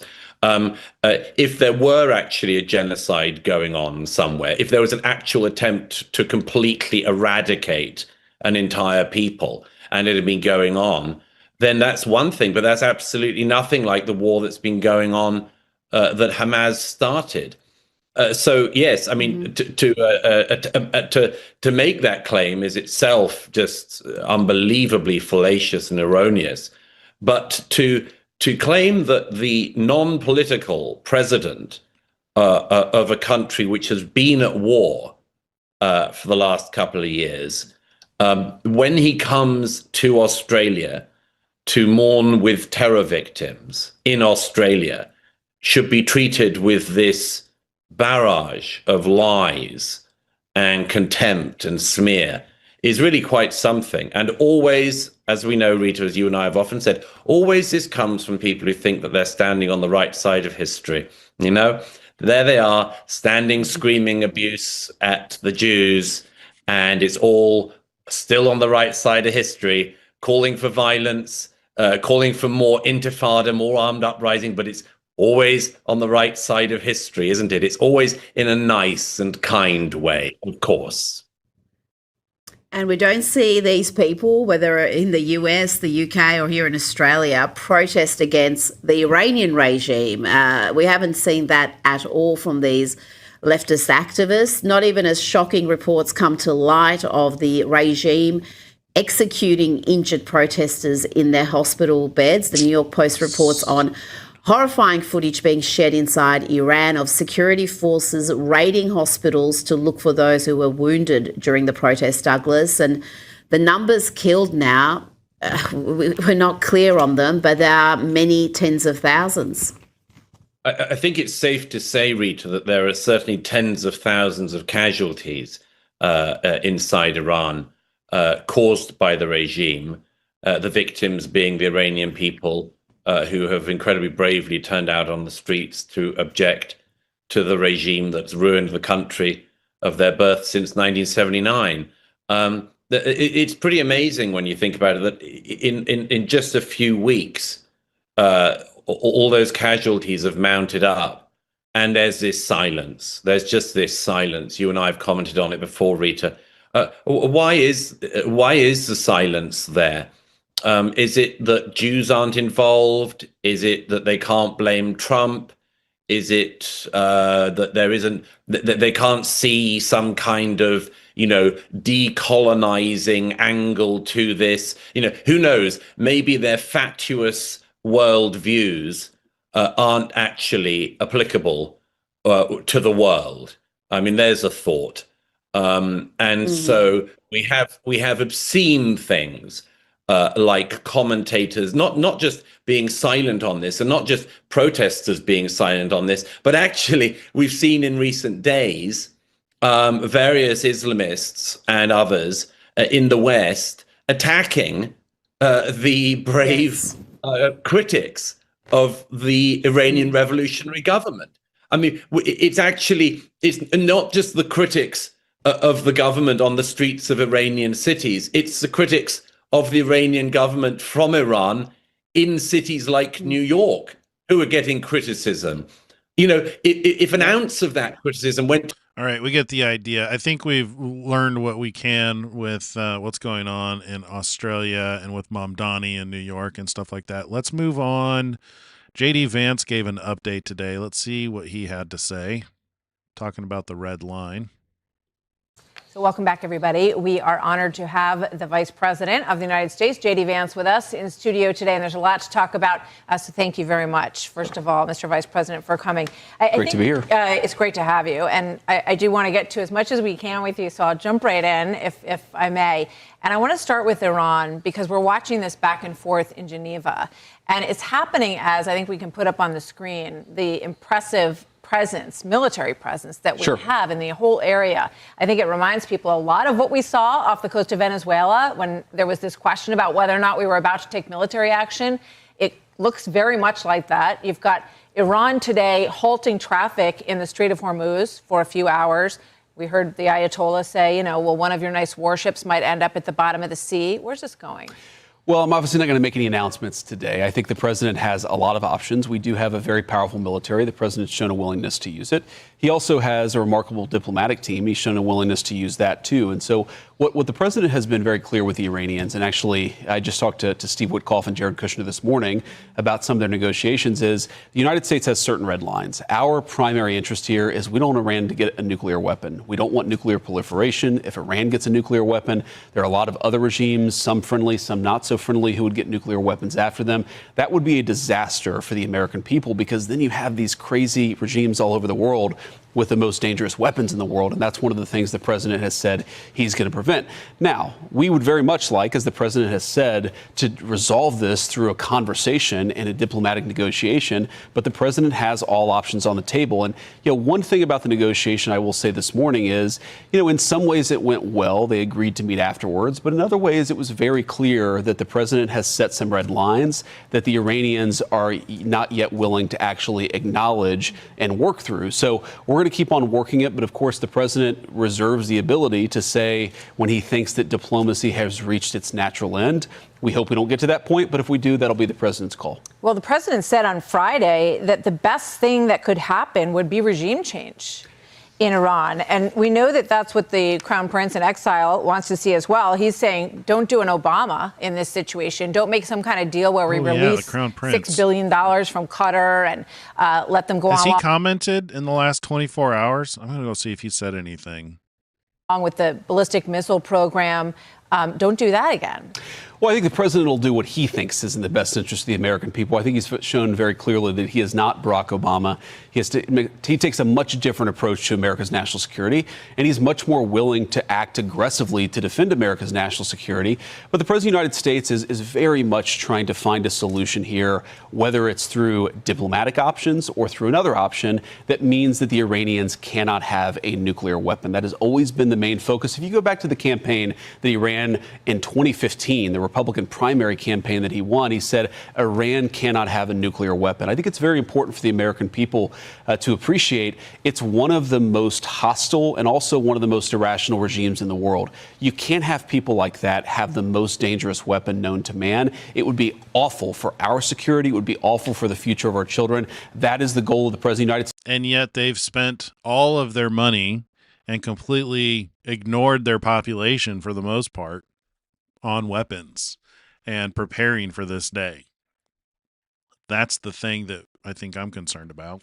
States, and he's got a lot of options and a lot of tools to make sure that doesn't happen. They say we don't have that. We just have a peaceful program, and there's no way we're ending our peaceful nuclear program. So it's very hard to see. And you're not even mentioning the ballistic missiles or the support for the proxies. Are those also things that would be part of a package in any sort of deal, or are they not on the table? Well, look, everything is on the table. We certainly want Iran to stop being a state sponsor of terrorism. They're one of the world's largest state sponsors of terrorism.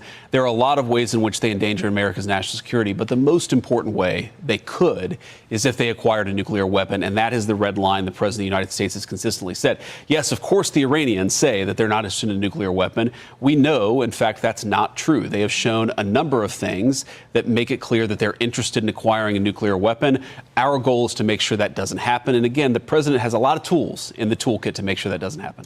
So let's look at Europe for a moment. A lot of focus on the Munich Security Conference. Sure. And last year, you gave a very strong speech there that got a lot of reaction. There were a lot of long faces, actually, in the crowd from the European leaders. You talked to them about borders, about free speech. All right. About, we get the point. I just defending your. Wanted to get a bead on what's going on in the news, and things are going on.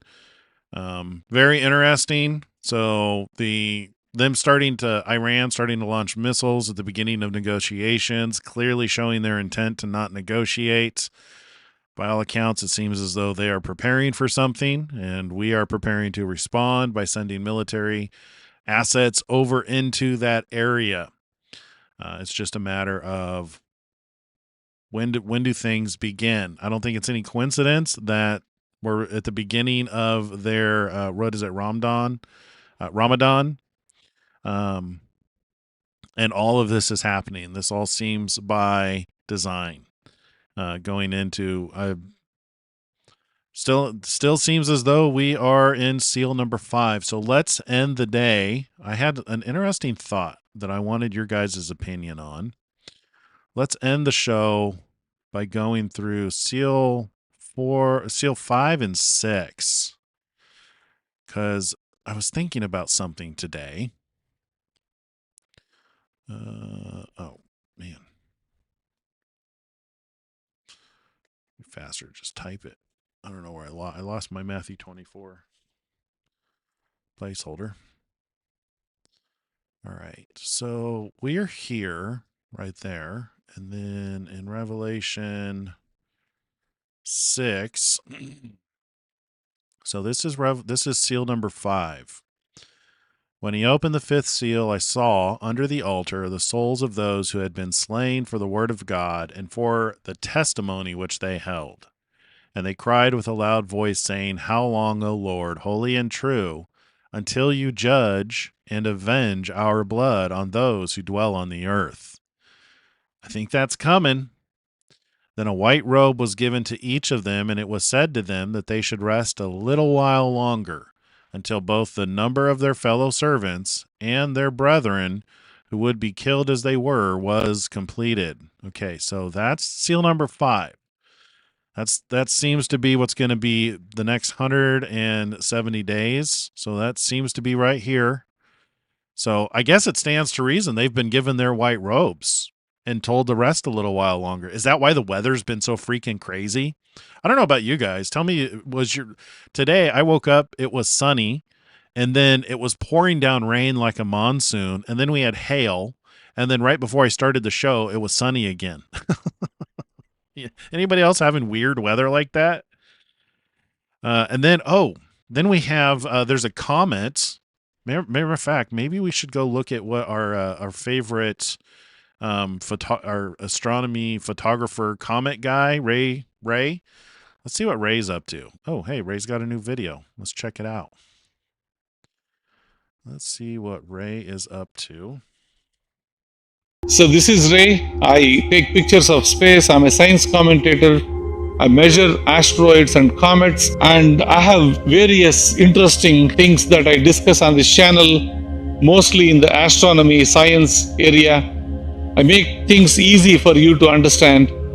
I try my best to produce the best pictures possible, or at least live pictures possible. I don't consider them as best, but at least live pictures possible for you so that you know what is going on. So the good news is I was able to capture the picture of the Great Comet 2026 last. Yeah, so if you guys weren't aware, there's another comet on the radar. And this one, they're speculating, could hit the sun, and we don't know what kind of effect that it's going to have. And one of the interesting things that Grok responded to about the Great Tribulation is that the thing that would make it great would be the combination of things affecting the earth. So not only like war, but also like weather and earthquakes and disruptions in supply chains and stuff like that. Things that cause pressure. So pray to escape these things. Pray to be prepared. That's for sure. Last night. Well, that's a good news. Well, now I have a lot more respect to the Comet 3i as soon as I saw the pictures, because Comet 3i right now, as you know, going towards Jupiter, and that is somewhere in the 2.5 to 3 astronomical units from us, like the distance wise from the Earth. What that means is Comet 3i is close to 3 times the distance from us to the Sun. It's that distance. So it's almost like 3 times the distance of Earth to the Sun is where Comet 3i right now is. And the known radius of the nucleus is like 2.5 kilometers. And I was able to take pictures last night, not the last night, the night before, and I shared those pictures with you. It's still bright with that, and I was not expecting to take pictures at all, because a 2.5 kilometers object that is 3 astronomical units away from us, if I'm taking a picture, either my telescope is like really awesome or the object is very bright. I would consider that as later. The object is really, really bright. So we were able to get decent shots of the picture of Comet 3I. So this object, Comet 2026, is right now going from south to southwest in the evening time. So we have like an hour and a half window. I'm in the central time. I'm here in north of Austin, Leander, Texas. I'm in central time. And for me, I have from anywhere between 8 in the night till 9:30 in the night, like an hour and a half before it completely sets in the west. And that window is going to get shortened and shortened as it goes towards the, reaching close to the sun. Now, I was taking pictures yesterday and it's better than the night before. The night before, I did not get any shots at all.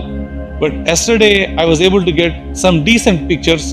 And in those pictures, I believe I got 12 or 13 of them. This comet, I was wondering how far it is, and I can see it is somewhere between 1 to 1.2 astronomical units from the Earth, right? It is only like 1/3 of the distance compared to where 3I is. And I'm assuming, based on all the news that I heard, because this is a bigger fragment of the great comet or the greatest comet out there back in 11th century. So this comet should be really big and also 1/3 of the distance from Earth to the comet compared to 3I. So it's like 1.2 astronomical units. So I was expecting at least some picture or some image or some tracking from this. It is available for us to see it, but it is very faint. I mean, that's really in one word I can say. It is looking big, that's for sure, and it is faint. Maybe it never had any interaction with sun in a long time, so maybe nothing is turned on. Maybe it will get turned on once it gets closer and closer to the sun. That may be the explanation at this moment, because these sun grazers will put quite a bit of a show. So we need to make sure that we are able to see this comet. So I'm going to show you this comet's pictures just to give you a brief background. This is comet, the Great Comet 2026. What we know about this comet was it is a fragment or a piece from a bigger comet that came in back in 11th century towards sun.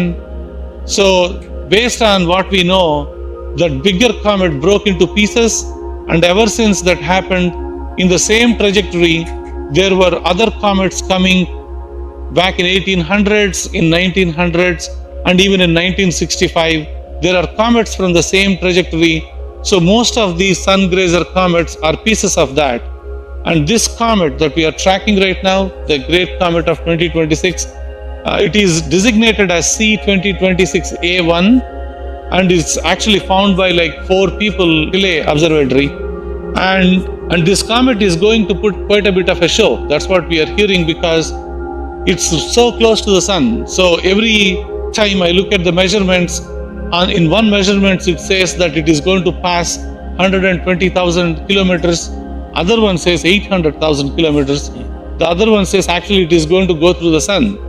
So just wanted to give you fair warning. There is no object that can hit the sun. Okay, keep that back of your mind.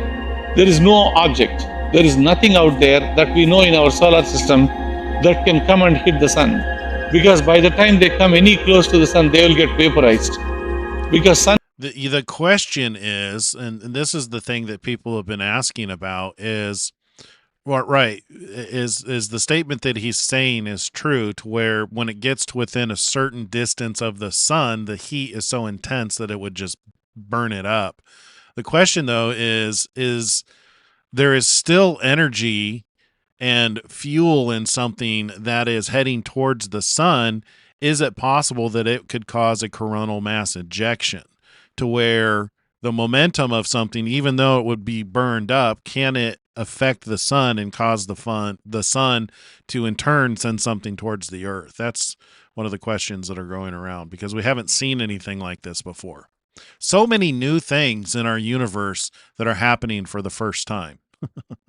Sun is so huge, and any object, no matter what it is, if it gets closer to the sun, it's gone. It becomes plasma. But they will put quite a bit of a show. So we do need to track it, and we need to go after it, figure it out what is going on. So I'm going to keep sharing the pictures with you, share all the details. Every clear night, I tried my best to go after some of these objects. So if you're interested in any one of these, please do join this channel. All right, so that's all he's got to. Let's get back to the question. I want to finish off the show here with seal number 6. So seal number 5 seems to be the Great Tribulation. We're all praying to escape. We're praying to be kept from the trials coming on the whole earth. So we're all good with that, right? So it looks like we're going into that. It still seems like we're on track. All signs seem to indicate that there's a change of focus on the earth. Now, what happens after this? I had this thought today. So it does seem like seal number 6 is when Jesus returns to gather the elect. So this seems to be the rapture that everybody's been looking for since 2017. Here's seal number 6. I looked when he opened the 6th seal, and behold, there was a great earthquake.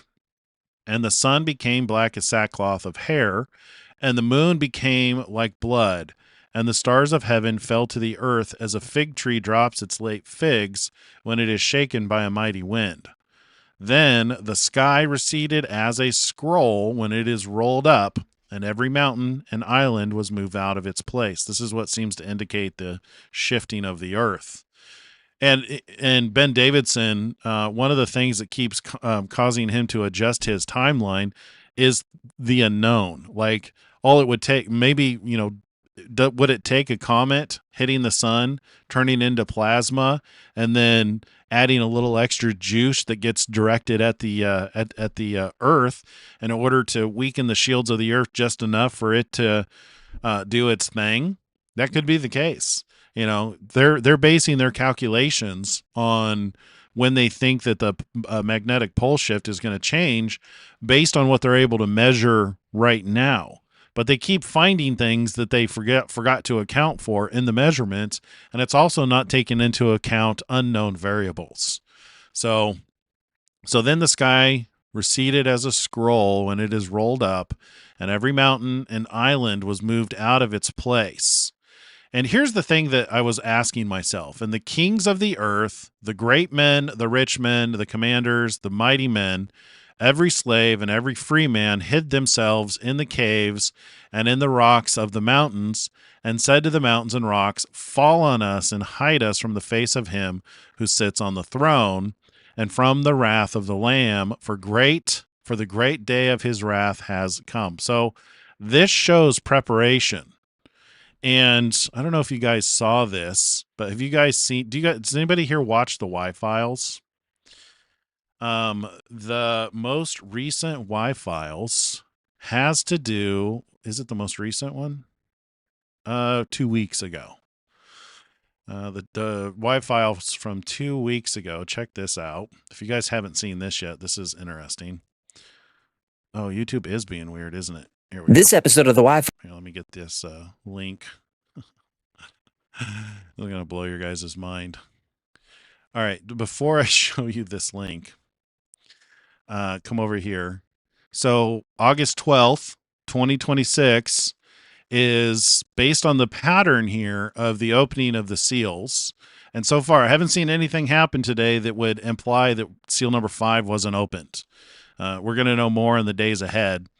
Definitely going to know more in the days ahead. But August 12th, 2026 is a good candidate for when the magnetic pole shift might happen. Check this out. This episode of the Y-Files is brought to you by Delete Me. You wake up floating 3 feet above your bed. Your phone, your keys, your furniture, all drifting around the room like you're underwater. Outside, cars lift off the highway. Trees pull out of the ground, roots and all. People grab anything bolted down. You have 7 seconds. That's how long Earth's gravity will be offline. Guess what? After that, it comes back. Everything falls, including the 850 million people who didn't grab hold of something in time. According to a leaked government document, this happens on August 12th, 2026. Isn't that interesting? According to a leaked government document, this happens on August 12, 2026, which just happens to be when seal number 6 looks like it might be opening. And seal number 6, when you look at it, looks like it might be the magnetic pole shift. Then the sky receded as a scroll when it is rolled up, and every mountain and island was moved out of its place. Remember, leaked government document. And the kings of the earth, the great men, the rich men, the commanders, the mighty men, every slave and every free man hid themselves in the caves and in the rocks of the mountains. Yeah, they've been building these bunkers. And said to the rocks and the mountains, fall on us and hide us from the face of him who sits on the throne and from the wrath of the Lamb, for the great day of his wrath has come, and who is able to stand. And then this looks like it's going to be the gathering together that so many of us are waiting for, the rapture. Because look at Matthew 24. Immediately after the tribulation of those days, that's what we're getting ready to go into. The sun will be darkened, and the moon will not give its light. The stars will fall from heaven, and the powers of the heaven will be shaken. So it kind of sounds like the sky receding as a scroll, every mountain and island being moved out of its place. The powers of the heavens will be shaken. Then the sign of the Son of Man will appear in the heaven, and then all the tribes of the earth will mourn, and they will see the Son of Man coming in the clouds of heaven with power and great glory. And he will send his angels with a great sound of a trumpet, and they will gather together his elect from the four winds, from one end of heaven to the other. My question is, if everybody eventually knows, I mean, even on the day that Jesus returns, the whole world sees him and recognizes those who have been waiting for him are excited and caught up together, and those who aren't caught up are left behind. They will have seen the fulfillment of what everybody's saying on the internet right now, right? I mean, even if you're watching The Chosen, you know Jesus is coming back. So the government knows that it's coming because they're preparing. We even have the Y-Files doing a show on a leaked government document about August 12th. How is it? Here's my question. If you go to Revelation 13... and this might explain a little bit more about seal number 7. So this is the beast from the earth. Let's read this. Then I saw another beast coming up out of the earth, and he had 2 horns like a lamb and spoke like a dragon. And he exercises all the authority of the first beast in his presence and causes the whole earth. This is why I think this might happen after the rapture. And causes the whole earth and those who dwell on it to worship the first beasts.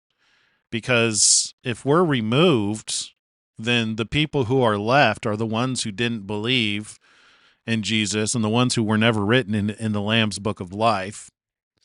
So this makes sense now and causes the earth and those who dwell in it to worship the first beast, whose deadly wound was healed. Question, though, is why would they worship the first beast? Is this where there's some kind of a deception about, and I know there's a lot of conspiracy theories, like they've been, they say that the TV shows and movies and the stories that we've been told is all predictive programming, that they're going to basically say an alien invasion came and swooped up the people. Could it be also what Y-Files is talking about, to where they're saying, the earth is going to lose gravity as a means to explain what happened? Because the rise of this beast is going to cause all those who dwell on the earth to worship the first beast, whose deadly wound was healed. That's my question, is if the whole world here, then all the tribes of the earth will mourn, and they will see the Son of Man coming on the clouds of heaven with great glory. Why would they worship the first beast? So either they have to be deceived, which we've seen that. We've seen people who have outright, and Jesus has even talked about this when his disciples asked why he speaks in parables, is because seeing they will not see. Like, there are some people who will get the spiritual meaning behind the parables. Is that a similar situation here, to where even if they saw the rapture happen, where people are caught up together in the air, even seeing that, they won't believe. And then they're going to be left here to worship that first beast, and then suffer all of the things that are written here, and then suffer the things that are written about seal number 7. And the question, though, is you've got, this seems to be the reaping of the earth's harvest. This seems to be seal number 6. Then I looked, and behold, a white cloud, and on the cloud sat one like the Son of Man, having on his head a golden crown, and in his hand a sharp sickle. And another angel came out of the temple, crying with a loud voice to him who sat on the cloud, thrust in your sickle and reap, for the time has come for you to reap, for the harvest of the earth is ripe. So he who sat on the cloud thrust in his sickle, and the earth was reaped. However, there's another reaping that takes place. So is this those who, I wonder if, like, seeing the rapture, let's just call it the rapture, even though it's not written in the scripture, I get it. But seeing the harvest of the earth happen, and seeing, the sign of the Son of Man in the clouds, after seeing that and not being part of it, not being caught up together, going through the wrath, those are the people who are left on the earth, are the ones who were not kept from the wrath. We're being kept from the wrath. But there are some who are going to have to go through the wrath. But it seems as though there's another gathering after that. Then another angel came out of the temple, because, like, seal number 6 indicates the start of the wrath, right? Because we read that here. Where was it? Oh, it was way down here. Seal number 6.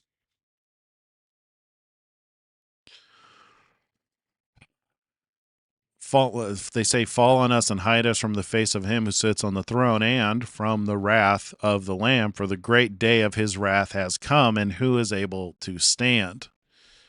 There might be hope for those who are left behind. And this is something worth exploring next. I don't know when we'll start exploring this, but because tomorrow I imagine we'll be talking about Ramadan and any other developments that indicate we might be going into the Great Tribulation. But this would seem to be what comes next, which is what I put in the title. What comes next? So what comes next for us immediately? All signs still seem to indicate Great Tribulation, something that we should pray to escape. And just because you may not be going through tribulation doesn't mean it's not happening. But really, the whole point of all of this is the reaping. This is the goal. Reaping of the earth. The harvest is ripe. We are so close to this. And multiple signs are pointing to August 12th could potentially be the rapture. I don't like being a date setter when it comes to the rapture, but this seems to be the opening of seal number 6. Now, the rapture may not happen on this day. It could very well happen on one of the appointed times. So, like, the Festival of Trumpets would be shortly after this. Could happen at that time. Or it could happen on this day. I don't know. We also need to take, the other thing we need to answer is take into account the 2 witnesses. When did the 2 witnesses die? According to the calculations here, could be as early as March of 2027 or as late as July of 2028. What are the implications of that? So we got a lot of questions left to answer. This is by no means the end, but it is pointing to our redemption being near, and that's where we are. So if you haven't seen that Y-Files, go watch it. It's really good. Usually at the end, he goes through and he shows you how it's debunked, but I think it's interesting that they're picking a day of loss of gravity on August 12th, 2026, which seems to be what this pattern is pointing to, for being the magnetic pole shift, which according to the description of seal number 6, matches the description of seal number 6. So we got a lot of things pointing to the fulfillment of prophecy that we're in the end times, which this is exciting. It's no time to be afraid. I mean, I'm really glad that I found this Daniel 12 this morning, because this is really what it's all about. Where'd it go? There you go. And at that time, Michael shall stand up, the great prince, who stands watch over the sons of your people, and there shall be a time of trouble, such as never was since there was a nation, even to that time. And at that time, your people shall be delivered. Guys, you understand what I'm saying? We could potentially be within 6 months of being delivered. That's the most exciting thing. And also, Michael is standing up. So what are the implications of that? Is he about to kick some butt? That's cool. Everyone who is found written in the book. I believe this is referring to the Lamb's book. So this is why it's important to have a relationship with Jesus, for him to know you. In the same way that the 10 virgins, 5 are prepared, 5 are not prepared. You want to make sure you're written in the Lamb's book of life, so that you can be kept from the things that are coming on the whole world. So you can be kept from the wrath that's coming. And many of those who sleep in the dust and the earth shall awake, some to everlasting life, some to shame and everlasting contempt.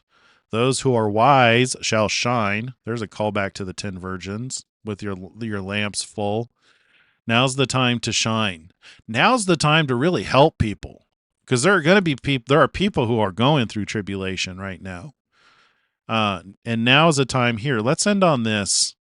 This is Kevin Dahlgren. He goes through Portland. Here's a gal that he talked to. I think this was yesterday. This is a good example of what we could be doing during this time to help those who are going through tribulation. You want to be found shining. You want to be found with your lamp full of oil. Kevin sure as hell is. He's out helping people. Thank you. I think you're very beautiful. I hope you're able to accept help sometime, okay? All right?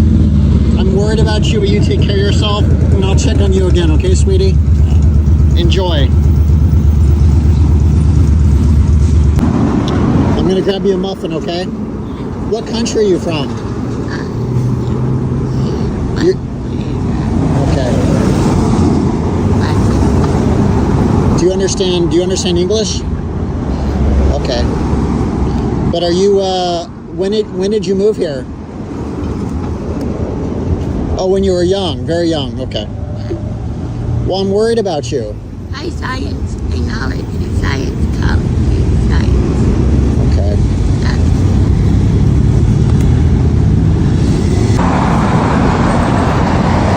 There you go.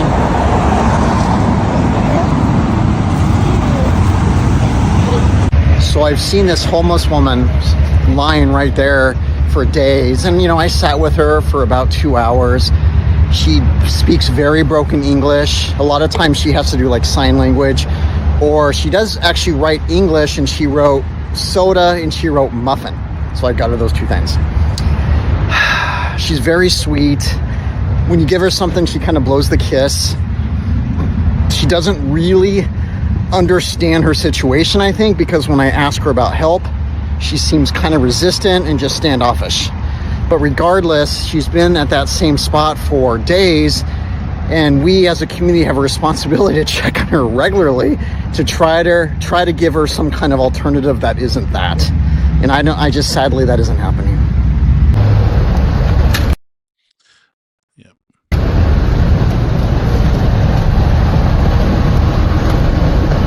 So if you want to know what you can do to pass the time, if you're worried about the Great Tribulation, there are people who are currently going through their Great Tribulation right now. And you're not going to go wrong by being like Kevin here, who's all he's doing is he's just going around and talking to people who are clearly in distress. You know, he's done this for 30 years. And I guarantee you he's going to be one of the ones that's counted with the sheep and not the goats, because he's foregoing his own comforts in life. And I'm not saying every single one of you watching tonight should do this. No. What does it mean in your life? What is it that you can do? You know, even just contributing to what Kevin is doing. You know, he's got a website, Truth on the Streets, where you can help him take care of these people. This is where he dedicates his time. Helping him is helping them. But it would be good for you as well if you have it within you to go spend some time talking to the homeless. I've done this many times. When my wife kicked me out of the house and I was living in the car, I talked to a lot of homeless. They're people, you know. You don't avoid these people because you think they're in the throes of Satan's hands. That's the whole reason why you want to talk to these people. You know, sometimes just buying them a soda or talking to them and learning their story is enough to help them get through another day. Kevin does a really good job because he's prepared with assets, resources, and assistance to where you know, he'll help somebody get off the streets if they're ready, if they want to, and if they ask. But, you know, he goes around checking on people. So this is, if you want to know what you should be doing during this time, it's not a time to be afraid. Granted, it is scary when you look at it, but keep in mind, Daniel, the fact that it's Michael who's standing up. So I think the Great Tribulation is the judgment coming down on those who serve Satan, who serve evil. That's who's being judged right now. Don't be caught up in being judged.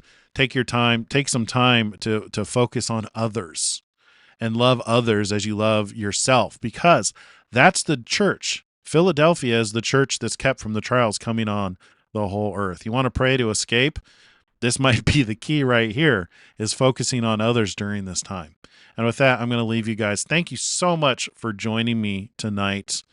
I really appreciate you guys being here. We're here Monday through Friday at 4:30 live. Eastern or Pacific Standard Time, 4:30, 7:30 Eastern Standard Time. If you like this content, hit that like button.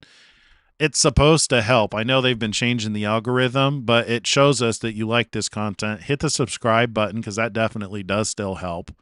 And come back here tomorrow. Join us again. Thank you so much for joining me. God bless you guys.